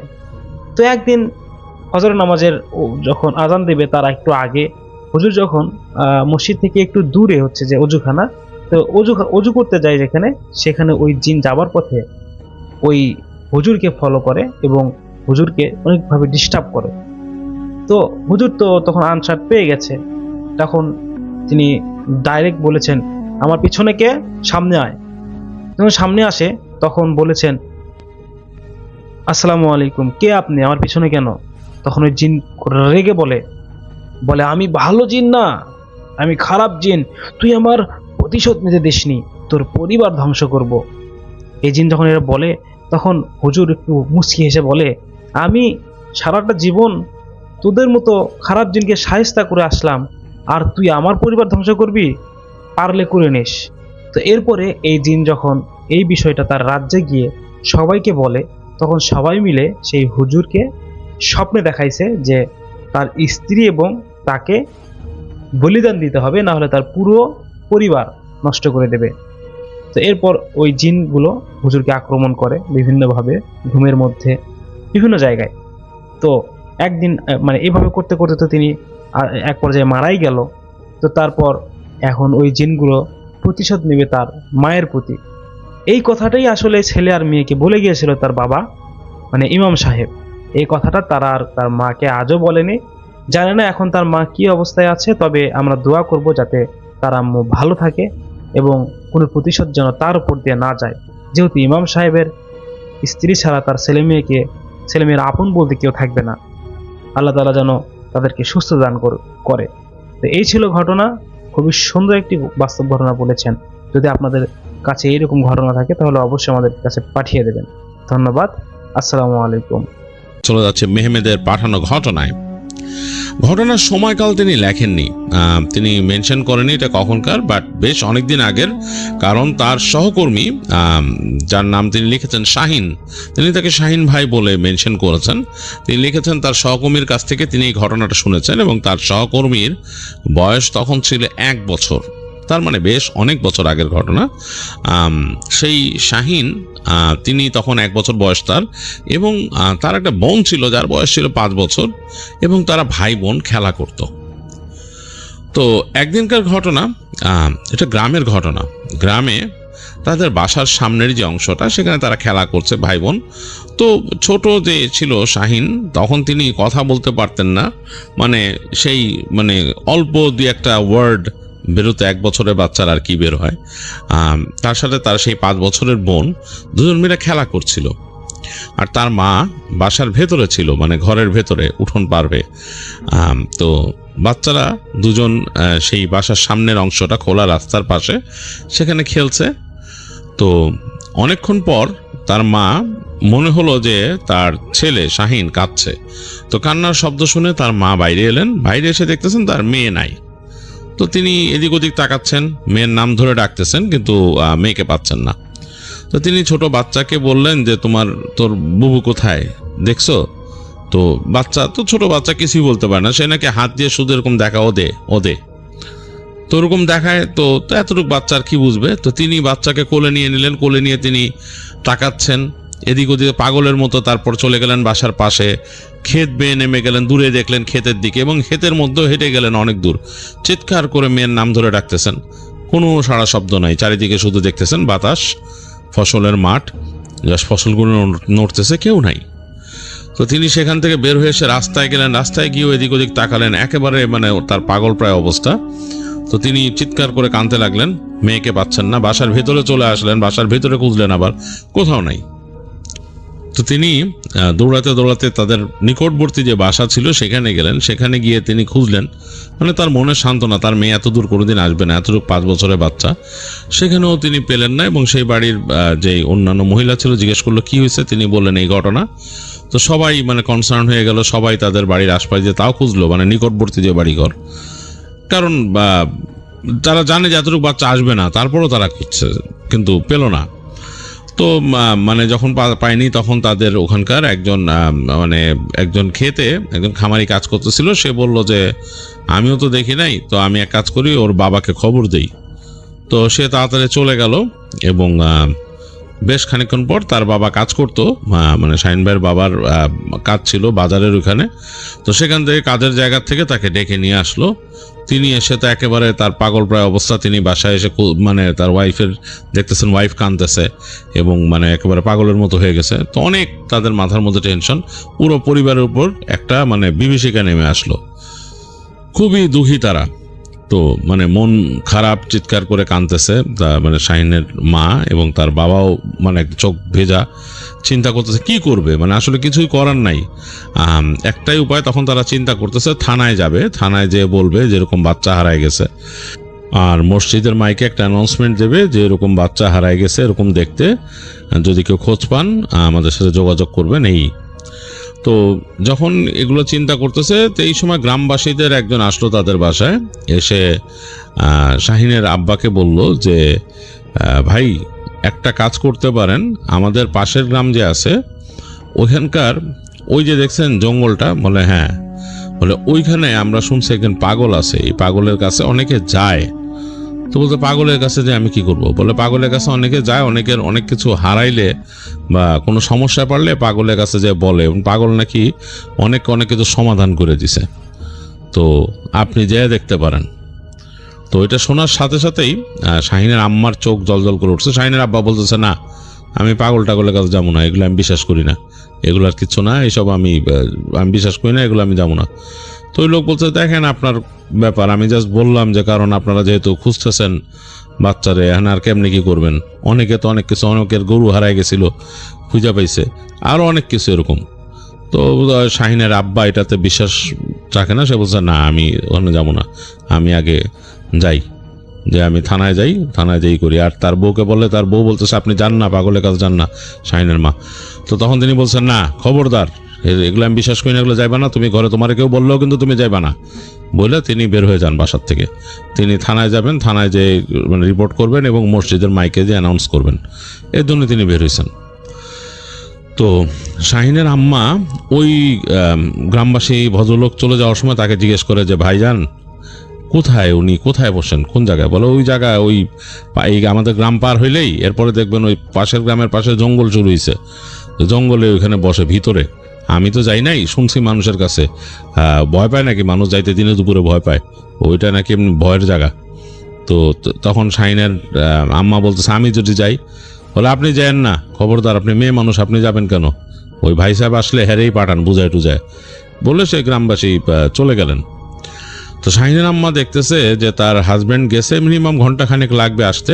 তিনি চিন্তা করলেন, তখন বেলা পড়ে গেছে আর কি, মানে আসরের ওয়াক্ত এরকম। তিনি চিন্তা করলেন তিনি বের হয়ে যাবেন। তো তিনি কি করলেন, শাহিনকে কোলে নিয়ে বের হয়ে গেলেন বাসা থেকে। তিনি হাঁটা দিলেন, তিনি কিন্তু সঠিক জানেন না লোকেশনটা কোথায়, কীরকম কি, তিনি যাচ্ছেন একা একা এবং তিনি হাঁটা ধরছেন। তো গ্রামের রাস্তা, মাটির রাস্তা, এটার উপর হেঁটে হেঁটে যাচ্ছেন নিজেদের গ্রামের। বিকেল, মনটা খুব খারাপ একদম, তার মনের মধ্যে মনে হচ্ছে পুড়ে যাচ্ছে, পুড়ে ছাই হয়ে যেতেছে এরকম আর কি। তো এই কষ্টে তিনি মানে হেঁটে যাচ্ছেন এবং যেতে যেতে এক সময় বিকাল গড়ায়, সন্ধ্যা হয়ে গেল, অন্ধকার। তিনি তখন তাদের গ্রামের শেষ প্রান্তে পৌঁছাইছেন। এই জায়গাটা একটা স্কুল আছে, স্কুলের পর তাদের গ্রামের প্রান্ত শেষ।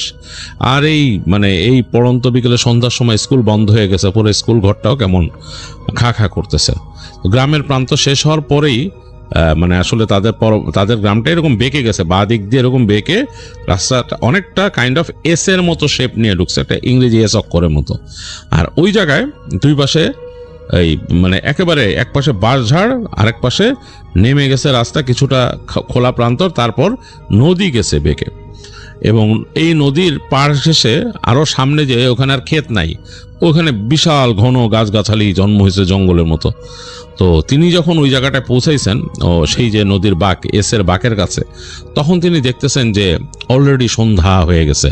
একেবারে উঁচু উঁচু গাছগাছালির ওই পারে সূর্য চলে গেছে, লালচে হয়ে গেছে আকাশ, এবং হালকা রক্তিম আভা সেই পানির উপরে ভাসতেছে নদীর পানিতে। এবং নদীর এই জায়গাটাও এখন নির্জন, মানে কোনো জেলে বা কিছু নাই, বা কোনো নৌকাও চলতেছে না, শুধু পানিতে স্রোতগুলো বাড়ি খাচ্ছে। তার বুকের মধ্যে একটু দূর দূর করে উঠলো, ছোট বাচ্চা কোলের মধ্যে। ভয় পেয়েছেন তিনি, চিন্তা করলেন যে আমার কি আসাটা ঠিক হলো, কত দূর হেঁটে চলে আসছে, গ্রাম শেষ করে আসছে আমি। তিনি চিন্তা করতেছেন তার হাজব্যান্ড যদি এসে দেখে তাকে বাসায় না পায়, তার মাথা তারও খারাপ হয়ে যাবে, যে একে প্রথম দিন বাচ্চা হারাইছে, এখন বউও নাই, ছোট বাচ্চাও, মানে দুজনেই নাই। সেগুলো চিন্তা করতে করতে তিনি সামনে আরো এগোলেন, কারণ চিন্তা করলেন আসছে যখন যাব, মেয়ের জন্য তার মনের মধ্যে দুক দুক করতেছে। আরো সামনে আসলেন, তখন একদম অন্ধকার হয়ে গেছে, মানে আলোটা, লালচে আলো যেটা আকাশে ছিল সেটাও মিলাই গেছে, ঘুরঘুরটি অন্ধকার, মানে আকাশের আলো আছে কিন্তু অন্ধকার। এবং দেখতেছেন গাছগাছালির ফাঁক দিয়ে জোনাকি খেলা করতেছে। তো তিনি চলে আসছেন জঙ্গলের কাছে, তিনি চিন্তা করতেছেন যে এখন কি করবেন, তার মাথা কাজ করতেছে না, তিনি যে ঢুকবেন, কোন দিক দিয়ে ঢুকবেন বা কোনো তো তিনি জেনে আসেন নাই কোথায় কি। তো আরেক পাশে কিন্তু বাঁশঝাড়, এবং এইখান দিয়ে বাতাস আসতেছে, বাতাস আসলে বাঁশঝাড়ে বাতাস চললে ওরকম একটা শব্দ হয়, কিন্তু পাতাগুলো শস করে শব্দ করে, ওরকম শব্দ করে আসতেছে। তো তার ভয়ও লাগতেছে। এদিকে শাহিন উঠে কাঁদতেছে, তার মাকে খামচে ধরে কাঁদতেছে। তো তিনি ভয় পেতে পেতে গাছগাছালির এই পাশ থেকে দেখলেন একটু ফাঁকা জায়গা আর কি, হাঁটার মতো, ওদিক দিয়ে হাঁটা শুরু করলেন। এই যে হাঁটতেছেন, গাছগাছালির ফাঁক দিয়ে পোকামাকড়ের ডাক, তার ভয় লাগা শুরু করছে চরম। একবার ভাবতেছেন তিনি ফিরে চলে যাবেন, কারণ সাথে আর একটা বাচ্চা, এবং এই বাচ্চা কাঁদতেছে, মানে কেমন একটা অন্যরকম অবস্থা। তিনি হাঁটতে হাঁটতে সামনে যাচ্ছেন আর ভাবতেছেন যে চলে যাব না সামনে যাব, কিন্তু তার মনের মধ্যে এখনো একটা সেই অদম্য ইচ্ছা যে আমি যদি সেই পাগলকে পেয়ে যাই, আর পাগল লোকটা কেমন সেটাও তো তিনি জানেন না, এটাও তার একটু ভয় লাগতেছে। তো এরকম গাছগাছালির মধ্যে হাঁটতে হাঁটতে সামনে দেখলেন বেশ খানিকটা আলোর মতো। আলো বলতে হচ্ছে যে এই আকাশের আলো পড়ছে ওই জায়গায়, মানে এই গাছগাছালি ফাঁকা হয়ে গেছে, মানে সামনে ফাঁকা জায়গা আছে। তো তিনি একটা জায়গায় বের হয়ে আসছেন, বের হয়ে এসে দেখতেছেন এই জায়গাটা ফাঁকা। এক জায়গায় বেশ খানিকটা বাঁশের গাছ আর কি, বাঁশঝাড় গোল হয়ে আছে কাইন্ড অফ, এবং তার পাশেই একটা বড় গাছ, বড় একটা গাছ।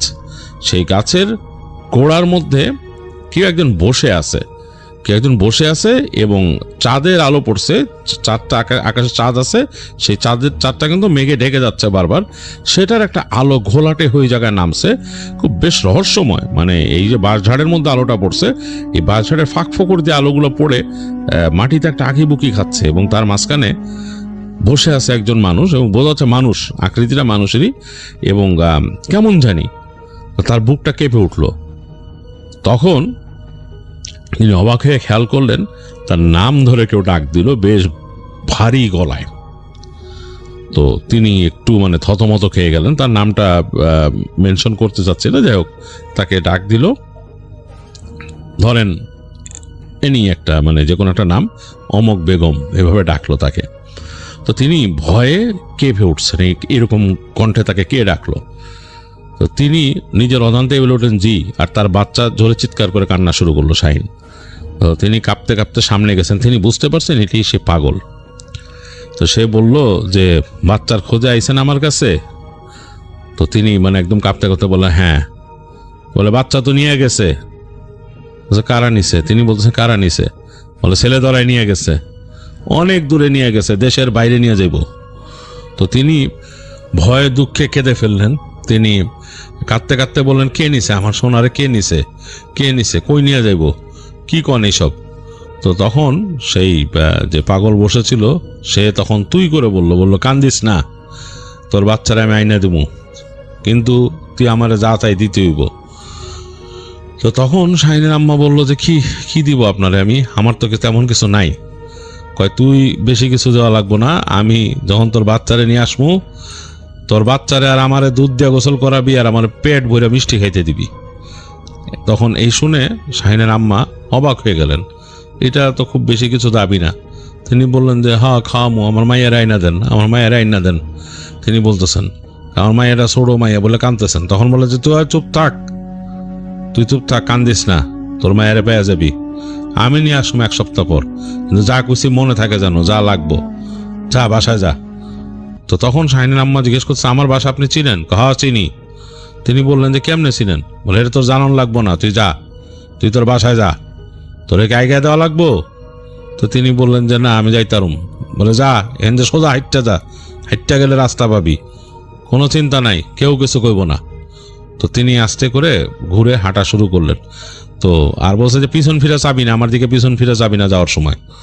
তো তিনি হাঁটা শুরু করলেন শাহিনের আম্মা শাহিনকে নিয়ে। তো শাহিন কাঁদতেছে, জোরে জোরে কাঁদতেছে, মাকে আঁকড়ায় ধরে, আর ভয় পেয়েছে, ছোট বাচ্চা ভয় পেয়েছে এরকম। তো তিনিও হেঁটে বের হয়ে যাচ্ছেন। তো যখন গাছগাছালির মধ্যে দিয়ে ঢুকছেন তখন তার মনে হলো তার দুই পাশে মানে কালো 2টা অবয়ব, মানে একেবারে ডিপ ডার্ক 2টা অবয়ব, মানে অন্ধকারের সাথে মিলেমিশে আছে, আরো অন্ধকার। তার দুই পাশে এরকম 2টা অবয়ব হেঁটে হেঁটে যাচ্ছে, অ্যাজ ইফ তাকে হেঁটে বের করে নিয়ে যাচ্ছে সেখান থেকে। তিনি বুঝতে পারলেন না এগুলা কি, তার সারা শরীর কাটা দিয়ে গেছে। তিনি হেঁটে গাছগাছালির মধ্যে থেকে যখন বেরোইছেন, তিনি তখন মানে একটু আলতোভাবে খেয়াল করলেন ডানে বামে, তার কাছে মনে হলো কোনো মানুষের শেপ হবে, কিন্তু অনেক লম্বা, 8-10 ফিট লম্বা, মানে একদম গাঢ় কালো 2টা অবয়ব, অনেকটা ধোঁয়ার মতো মনে হচ্ছে, মানে এই অন্ধকারটা ধোঁয়া যেভাবে কাঁপে সেভাবে কাঁপতেছে। তো তিনি খুব ভয় পেয়েছেন, তার কোলে বাচ্চা এবং তার ছেলে চুপ হয়ে গেছে, কোনো কথা বলতেছে না, সাউন্ড করতেছে না। তো তিনি দ্রুত হাঁটা শুরু করলেন, গাছগাছালির থেকে বের হয়ে হাঁটতে হাঁটতে রাস্তায় উঠলেন। রাস্তায় উঠে তিনি মানে সামনের দিকে হাঁটা শুরু করলেন, মেন রাস্তা দিয়ে তাদের গ্রামের দিকে। এই সময় দেখলেন একটা বাতাস এরকম ঘূর্ণির মতো তার পাশ দিয়ে যাচ্ছে এরকম। তো তিনি খুব ভয় পেলেন এই বাতাসের ঘূর্ণিটা, মানে বাতাস ধুলাবালি নিয়ে যেরকম ঘুরে, এবং এই ঘূর্ণিটা ঠিক তার থেকে ডিস্টেন্স রেখে চলতেছে, বেশি দূর না, প্রায় 2-3 ফিট ডিস্টেন্সে তার পেছনে পেছনে চলতেছে। যাই হোক, তিনি মানে বেশ ভয়ে হাঁটতে হাঁটতে হাঁটতে হাঁটতে এক সময় তিনি তার আর কিছু খেয়াল নাই, তার মাথার মধ্যে শুধু কাজ করতেছে সেই যে পাগল তাকে বলছে তোর বাচ্চারা পেয়ে যাবি 1 সপ্তাহের মধ্যে, আমি নিয়ে আসুন তোর বাসায়। তো তিনি মানে মাথায় ঘুরতেছে তার এটা যে বাচ্চাকে নিয়ে আসবে, তিনি মোটামুটি এটা বিশ্বাস করতে পারতেছেন। তো তিনি বাসার গেটের কাছে যখন আসছেন তখন দেখতেছেন রাস্তার মধ্যে তার হাজবেন্ড দাঁড়ায় আছে, তাকে দেখে দৌড়ায় আসছে মানে শাহিনের আব্বা এসে বলছে কি তুমি কই গেছিলা, মানে তিনি চিৎকার করে মানে তার গলা ফাটায় ফেলতেছে আর কি। এবং সে মানে মনে হচ্ছে যে সে মানে আত পাগল টাইপের মানুষ হয়ে গেছে। তো বলতেছে যে না আমি গেছিলাম পাগলের কাছে। তো তিনি মানে রাগ করতে যেও চুপ করে গেলেন, আর কিছু বললেন না। তিনি শাহিনকে কোলে নিয়ে নিলেন, তার বাবা এবং স্ত্রীকে নিয়ে ঘরে আসলেন। তো ঘরে এসে তাদেরকে রেখে তিনি দেখা গেল যে মানে ঘর থেকে বের হয়ে বাসার পিছনে গেলেন। তো তখন শাহিনের মা শুনতেছে যে তার বাবা কাঁদতেছে বাইরে বসে। তো যাই হোক, তাদের পরিবারে খুব দুঃখ নেমে আসলো। শাহিনের মা দুঃখে কষ্টে শয্যাশায়ী হয়ে গেলেন, আর শাহিনের বাবা কাজে যাওয়া বন্ধ করে দিলেন। তো শাহিনকে নিয়ে যতটুকু টাইম তার বাবা পারেন থাকেন, আর মাঝে মাঝেই তিনি বাসার পেছনে যে চাপাভাবে কাঁদেন, যেমন শব্দটা শাহিনের মা শোনেন এবং তিনিও কান্নাকাটি করেন। তো এইভাবে তাদের নাওয়া খাওয়া তারা ভুলে গেল, এবং তাদের আত্মীয় স্বজনরা তাদেরকে খাবার দাবার এনে দিচ্ছে, তারা রান্না বাড়াও হয় না তাদের বাসায়। এবং শাহিনকেও দেখা গেল যে মানে ওই আত্মীয় স্বজনরা কেউ এসে তাড়াতাড়ি খাওয়া, এরকম একটা অবস্থা। তো এইভাবে 1 সপ্তাহ পার হয়ে গেছে। 1 সপ্তাহ পার হওয়ার পরে একদিন সন্ধ্যায় তাদের বাড়িতে তারা বাতিও জ্বালতো না, তাদের মন এত খারাপ। তো সন্ধ্যার সময় হঠাৎ শাহিনের মা ওখান থেকে একটা শব্দ শুনে, একটা হাক জোরে, যে অমক বেগম বাইরে আয়, তোর মাইয়া লয়ে আইছি, তোর মাইয়া লয়ে যা। তো এই শুনে শাহিনের আম্মার মাথা একেবারে এলোমেলো হয়ে গেল। তিনি বিছানা থেকে লাফ দিয়ে উঠে দৌড় দিলেন। দৌড় দিয়ে তিনি দরজার বাইরে আসছেন, এসে তিনি দৌড়ে উঠান পার হয়ে তাদের যে এন্ট্রান্স সেদিকে গেলেন। তো এটা চাপা এরকম ছোট্ট জায়গা ছিল, দুই পাশে গাছগাছালি তাদের দরজার সামনে। তো দৌড় দিয়ে তিনি বের হয়েছেন বাইরে। বের হয়ে দেখেন তাদের যে মূল ফটক, তার বাইরে একজন সাধু টাইপের মানুষ দাঁড়ানো, মানে উস্কো খুস্কো। সাধুরা সাধারণত বেশ মানে পরিচ্ছন্ন হয়। এই লোকটা কেমন উস্কো খুস্কো চুল, তার জটা লাগানো চুলের ভেতরে, এবং একটা কাপড় পেঁচানো পরা গায়ে, এবং তার কাঁধের উপরে বসে আছে তার মেয়ে। তার মেয়ে কাঁধের উপর বসে আছে, এবং তার মেয়ে তার দিকে তাকায় আছে, এবং তাকে দেখে বলল মা। তো সাধু তার মেয়েকে নামায় দিলেন কাঁধ থেকে, এবং এটা দেখে তিনি চিৎকার করে উঠলেন শাহিনের মা, এবং তিনি প্রায় মূর্ছা যাওয়ার মতো অবস্থা, মাটিতে পড়ে কাঁদতেছেন। তো মেয়ে এসে জড়ায় ধরছে তার মাকে। তো এরকম একটা অবস্থা আর কি। তো বাসার ভেতর থেকে এই সব শব্দ শুনলেন শাহিনের বাবা, তিনিও দৌড় দিয়ে আসলেন। এসে দেখলেন যে সেই সাধু দাঁড়ায় আছে। তো তিনি শাহিনের বাবাকে বললেন যে আমার দুধের ব্যবস্থা কর, আমার দুধ দিয়ে গোসল দেওয়ার কথা, তোর মেয়েরও গোসল দেওয়ার কথা, দুধের ব্যবস্থা কর। তো শাহিনের বাবা কয়েক সেকেন্ড দাঁড়ায় থাকলেন, বিশ্বাস করতে পারতেছেন না সিনটা। তো শাহিনের মা বললেন যে যাও, তাড়াতাড়ি যাও, দুধ নিয়ে আসো, যেখানতে পারো দুধ নিয়ে আসো। তো তিনি তাড়াতাড়ি গেলেন। তিনি তার বাসায় বালতি ছিল, সেই বালতি নিয়ে দৌড় দিয়ে বের হয়ে গেলেন শাহিনের বাবা, এবং সেই সাধুকে এনে তার মেয়ে সহ বসতে দিলেন। শাহিনের মা বসতে দিলেন বাসার ভেতরে উঠানে। তো তিনি বসে আছেন সাধু, এবং সে তার মতো বসে আছেন, তিনি যেভাবে ধ্যান করেন মানে সেভাবে বসেছিলেন। আর অন্ধকার হয়ে গেছে। তো শাহিনের মা তাড়াতাড়ি বাসার মধ্যে মানে তার যে হারিকেন এগুলো জ্বালালেন, এখানে জ্বালা এনে রাখলেন। তো হারিকেনের হালকা আলো, এবং তিনি চুলা জ্বালাইছেন ওই কাছে, রান্না বাড়া করবেন, সে চুলার চলতেছে আর কি। সেই আলোতে সাধু বসে আছে, এবং তার মেয়েকেও বসা রাখছে, কারণ দুধ দিয়ে গোসল করাইতে হবে। তো শাহিনের বাবা অনেকক্ষণ পর আসলে 1 বালতি দুধ নিয়ে আসছেন। আনার পরে শাহিনের মা নিয়ে সামনে রাখলেন। শাহিনের বাবা বললেন যে এই যে নেন সাধু বাবা, আপনি গোসল করার কথা বলছেন। তো সাধু সেখান থেকে দুধ নিয়ে ঢেলে দিলেন শাহিনের বোনের গায়ে, এবং তারপর নিজের গায়েও ঢাললেন দুধ। তো ঢালার পরে তিনি বলতেছেন নে বালতি নে। তো বলতেছে যে আপনি বসেন, আমরা খাওয়ার আয়োজন করতেছি।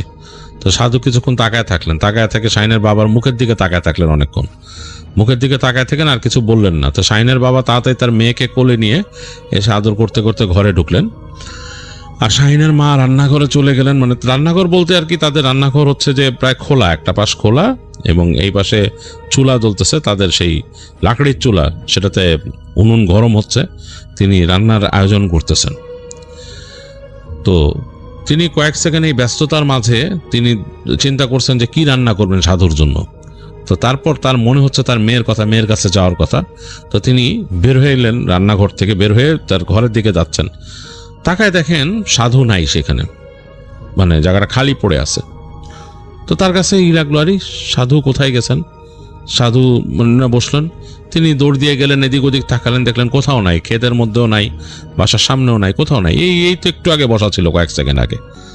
তো তিনি একটু অবাক হলেন, তিনি দৌড় দিয়ে ঘরে ঢুকলেন। ঢুকে তিনি বাসায় বললেন তার মানে হাজব্যান্ডকে যে ওই সাধুকে দেখছে, উনি তো নাই, উনি তো এই মাত্র ছিল একটু আগে, এখন কই গেছে? তো শাহিন তখন ঘুমায় আছে, এরকম অবস্থা। তো শাহিনের বাবা বলতেছে তো কই দেখি। তো শাহিনের বোনকে শাহিনের মা নিয়ে বলতেছে যে কই ছিলি? তো সে কিছু বলতেছে না, চুপ করে আছে। তো বাইরে এসে তাকায় দেখতেছে যে সাধু নাই। তো শাহিনের বাবা এসে বলছে সাধু তো নাই এখানে। বলে তুমি দেখো, এদিক ওদিক দেখো। তো কিছুক্ষণ শাহিনের বাবা ঘুরে আসলে, এদিক ওদিক দেখলো, বললো না কোথাও সাধু নাই। তো বললো আল্লাহ, তাহলে তো উনি না খেয়ে করে চলে, যখন বলছে না খেয়ে চলে গেল, তখন শাহিনের মার মনে পড়লো যে মিষ্টি খাওয়ার কথাটা। তিনি বললেন যে হায় রে, সাধু তো আমারে বলছিল যে পেট ভরে মিষ্টি খাওয়াইতে হবে, তুই আমারে আর তোর মেয়ের দুধ দিয়ে গোসল দেওয়াবি আর আমারে পেট ভরে মিষ্টি খাওয়াবি, আমি তো মিষ্টির কথা ভুলেই গেছি। তো তিনি যখন শাহিনের আব্বাকে এই কথাটা বললেন, শাহিনের আব্বা বললো হায় হায়, কি করলা তুমি? এই সামান্য মিষ্টি, এই মানুষটা এত কষ্ট করলো, কোত্থেকে আমার মেরে নিয়ে আসলো, আর তুমি মিষ্টিটাই আনতে বললা না? তখন শাহিনের আম্মা বলে আমি ভুলে গেছিলাম, আমি উত্তেজনায় ভুলে গেছি, আমি মনে করছি যে এখন কি খাওয়ামো, তারে কেমনে যত্ন করবো, আমি আর কিছুই ভুলে গেছি। তখন শাহিনের আব্বা বলল যে তুমি এক কাজ করো, বল যাই, আমি এখনই যাই মিষ্টি নিয়ে আসতেছি, চলো আমরা যাই মিষ্টি দিয়ে আসবো তারে তো ধন্যবাদও দেওয়া হয়নি ঠিক মতো। তো বলে শাহিনের আব্বা বাসার থেকে বের হয়ে গেল। শাহিনের আম্মা তো একেবারে অনুশোচনায় বাঁচতেছে না, মেয়েকে বলতেছে কোথায় ছিলি, কি ব্যাপার কি। তো মেয়ে কোনো উত্তর দিতেছে না, মেয়ে জাস্ট চুপ করে আছে। তো বলে তো তুই কেমনে আইলি? তো মেয়ে বলতেছে আমারে ওই সাধু নিয়ে আসছে। কোত্থেকে নিয়ে আসছে? আমারে নিছিল গা মানুষ, ওখান থেকে যে নিয়ে আসছে, সবটিরে ঘুম পাড়ায় দিছে, সবটিরে ঘুম পাড়ায় দিয়ে আমার নিয়ে আইছে। তো মানে তখন বুঝতে পারতেছে না যে কি ব্যাপার, কিভাবে ঘুম পাড়ায় দিল কি। তো তার মা আর এত মেয়েকে জিজ্ঞেস করে না, মেয়েকে মাথায় হাত বুলাই দিতেছেন, তিনি গা হাত পা পরিষ্কার করে দিতেছেন, ই করতেছেন। তো অনেকক্ষণ পরে শাহিনের আব্বা আসলো, এরকম মিষ্টির এরকম ঠিলা নিয়ে আসলো, দুইটা এরকম বড় বড় মাটির ঠিলা নিয়ে বাসায় ঢুকলো।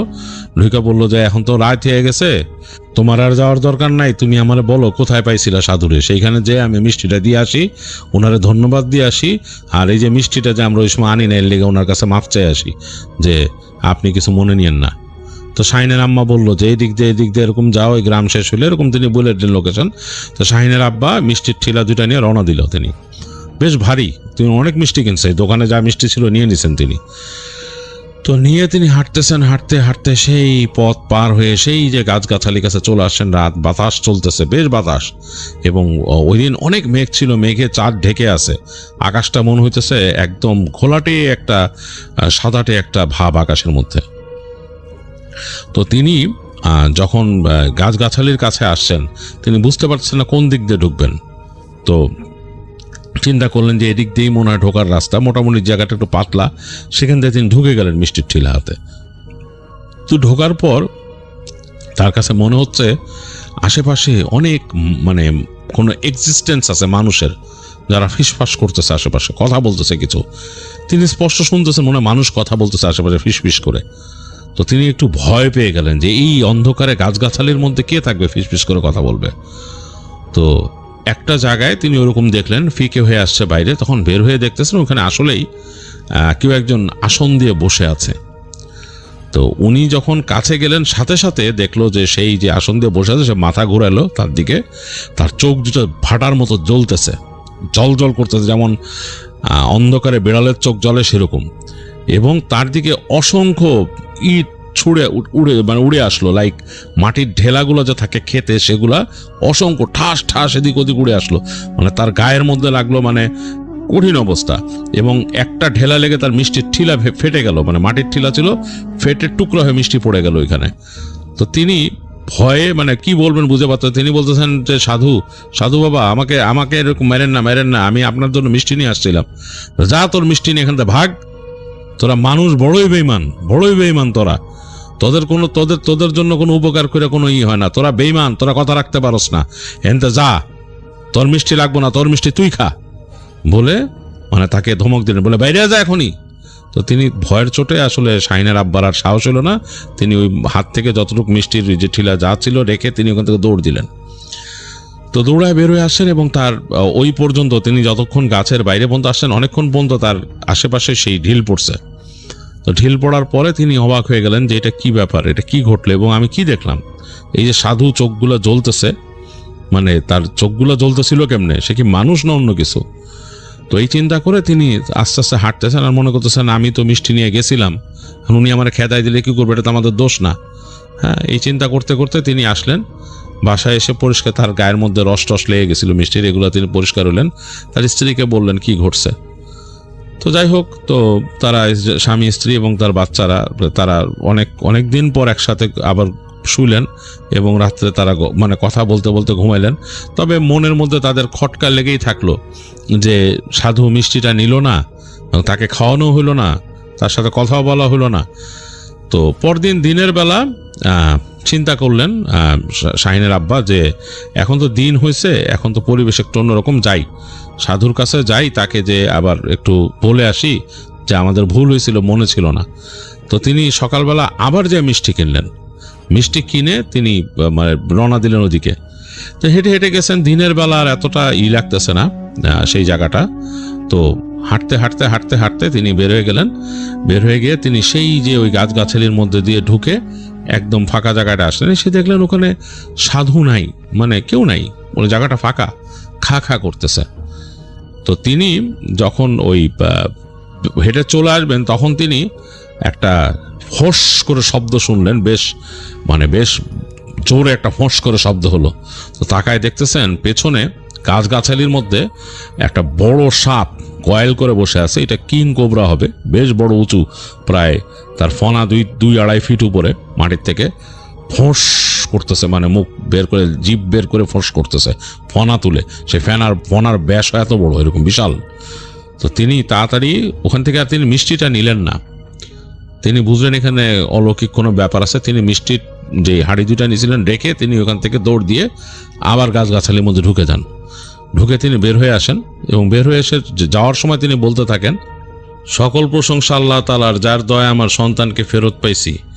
তিনি ইচ্ছা করছেন বলেই আমার সন্তান আমার কাছে আবার ফেরত আসছে, আর তিনি ইচ্ছা করছে বলেই আপনি আমার সন্তানকে উদ্ধার করে আনতে পারছেন। যে সাধু বাবা, আপনি যেই হন, যেভাবে হন, আমি উপকার স্বীকার করি। আমি কিন্তু আসলে আপনার জন্য মিষ্টি আনতে আমরা ভুলে গেছিলাম। ওই সময় আমরা বাবা মা এতটাই আবেগে বশীভূত হয়ে গেছিলাম যে আমাদের মনেই ছিল না, আপনি এগুলা নিয়ে মনে দুঃখ রাখেন না বলে সে চলতে থাকে ওখানে। তো এই বলতে বলতে তিনি চলে আসছেন। তার কাছে মনে হলো যে তার কানের কাছ থেকে একটা বাতাস চলে গেল, শোঁ করে মনে হলো, একটা শোঁ করে একটা বাতাস চলে গেল। বললো ঘরে যা, এরকম মনে হলো যে বাতাসের মধ্যে একটা শব্দ আসলো যে ঘরে যা। যাই হোক, তিনি চলে আসছেন বাসায়। তিনি আর করবেন কি, তো বাসায় এসে তিনি মোটামুটি পরিবারকে বললেন, তার স্ত্রীকে আর বাচ্চাদেরকে দেখে রাখতে বললেন সবসময়, বাচ্চাদেরকে একলা যেন কোথাও না রাখা হয় এরকম।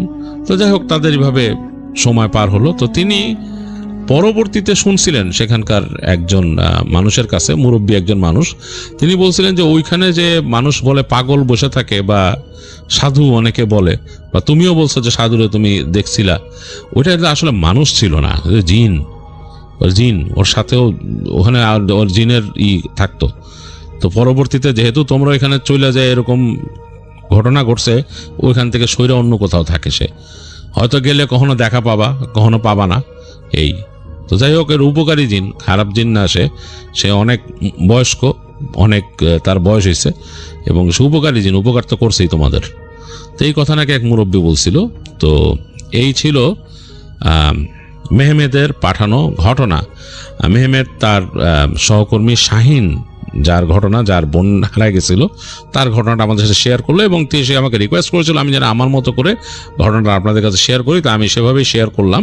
আসসালামু আলাইকুম ভাইয়া, কেমন আছেন? আশা করছি অবশ্যই ভালো আছেন এবং ভালোর কাতারে আছেন। আমিও আলহামদুলিল্লাহ ভালো আছি। আশা করতেছি যে যারা আপনার অডিয়েন্স রয়েছে তারাও ভালো আছে, এবং আমি ধন্যবাদ জানাই সে সমস্ত অডিয়েন্সদেরকে যারা আমার এই গল্পটা পুরোপুরি শোনে এবং শুনবে। আমি আজকে যে ঘটনাটি বলবো সেটা শুনলে হয়তো আপনাদের শরীরের রোম জেগে উঠবে। আপনারা অনুভব করতে পারবেন যে আসলে পৃথিবীতে ভয় বলতেও কিছু একটা রয়েছে। তো ভাইয়া, এই গল্পটা শোনার পরে আপনারা নিজেদের ঘর থেকে বেরোতে দুইবার ভাববেন এবং নিজের কাছে অপরাধী হয়ে যাবেন যে কেন আমি এত ভয়ের গল্পটা শুনলাম। যাই হোক ভাইয়া, আজাইরা ইন্ট্রো গল্প বাদ দিয়ে চলুন আমরা চলে আসি নতুন আজকের এই এপিসোডে। আজকের এই ঘটনা পাঠিয়েছে রাসেল ভাই কুমিল্লা থেকে। গ্রামের নামটা এখনও আর কেউ উচ্চারণ করতে চায় না। মানুষ বলে ওই নাম নিলে নাকি কেউ পেছন থেকে স্মরণ করে বা পেছন থেকে ডাক দেয়। অনেক বছর আগে সেই গ্রামে একটা পুরনো বাড়ি ছিল। বাড়িটা একসময় খুব জমজমাট ছিল। হাসি গল্প সব কিছু মিলে যেন মানুষেরা একদম বাড়িতে ভরা ভরা ছিল।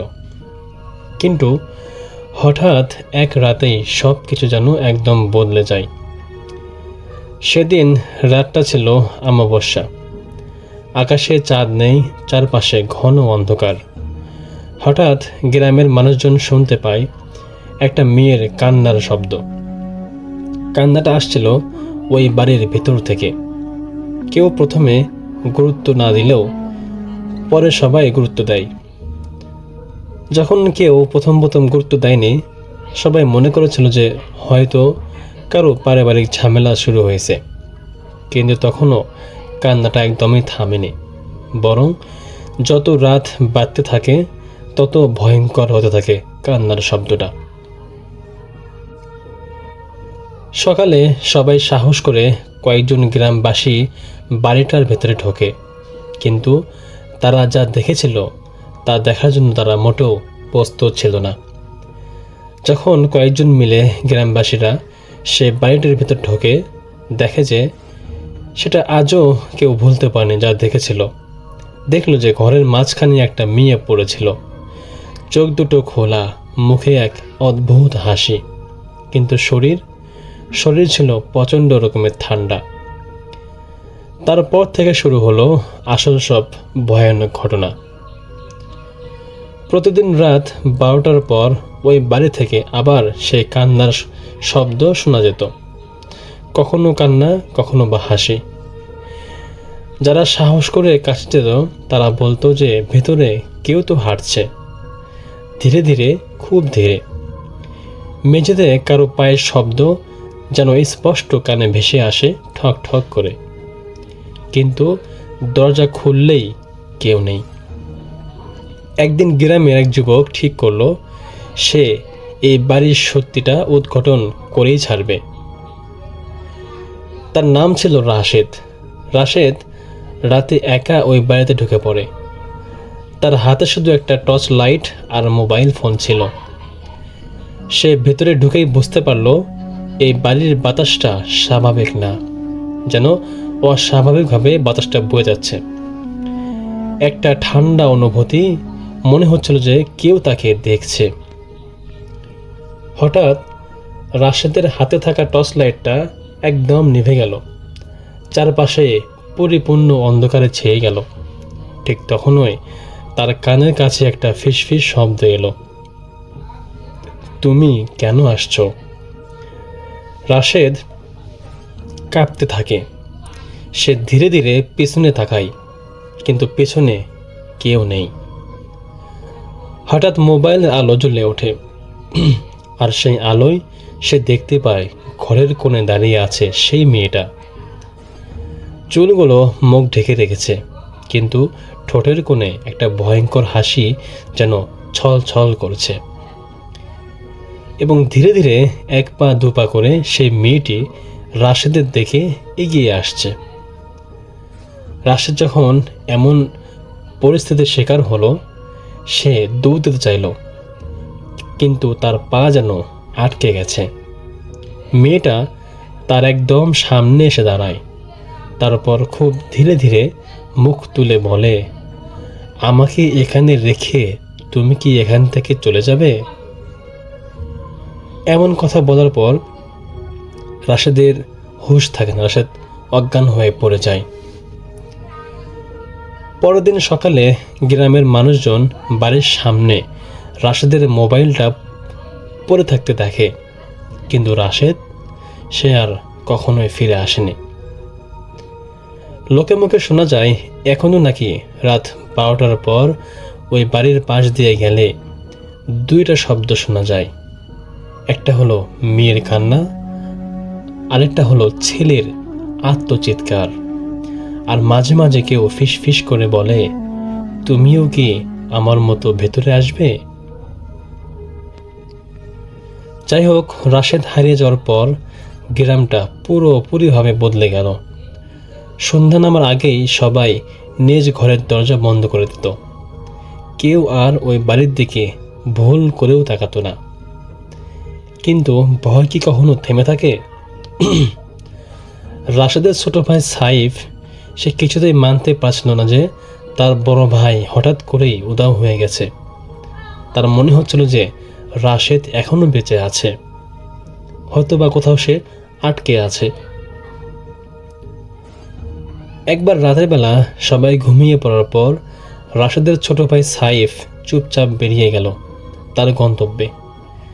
আর তার গন্তব্য হলো সেই পুরনো অভিশপ্ত বাড়ি। বাড়ির সামনে দাঁড়াতেই তার বুকের ভেতরে ধরপড় শুরু হয়ে গেল। দেখল যে হাওয়া নেই, কোনো বাতাস নেই, তবুও আশেপাশের সমস্ত গাছগুলো কাঁপছে। মনে হচ্ছিল কেউ যেন তাকে ভেতরে ডাকছে, এসো, ভেতরে এসো। সাইফ বাধ্য হয়ে সেই বাড়ির মেন ফটক দরজাটা খুলে ফেলল। দরজাটা ধীরে ধীরে কাঁপিয়ে কুকিয়ে উঠল এবং শব্দ হলো, যেমন কি একটা শব্দ আছে না, যেরকম এমন শব্দ হলো। ভিতরে ঢুকে সে থমকে দাঁড়ালো। দেখলো মেঝেতে ধুলো জন্মে আছে এবং পুরনো বিছড়ি গন্ধ আর এক অদ্ভুত ঠান্ডা অনুভব হচ্ছে। ঠিক তখনই সাইফ পিছন থেকে শুনতে পেল, সাইফ! সে চমকে উঠল। এই কণ্ঠটা, এটা তো তার ভাইয়ের কণ্ঠ, রাশেদের। তখন সাইফ প্রত্যুত্তরে বলল, ভাই তুমি কোথায়? তুমি কোথায় আছো ভাইয়া? সাইফ দৌড়ে ভেতরে গেল। একটা ঘরের সামনে গিয়ে সে থামল। ভেতর থেকে আবারও সেই কণ্ঠ, আমি এখানে ভাই, আমাকে বাঁচাও।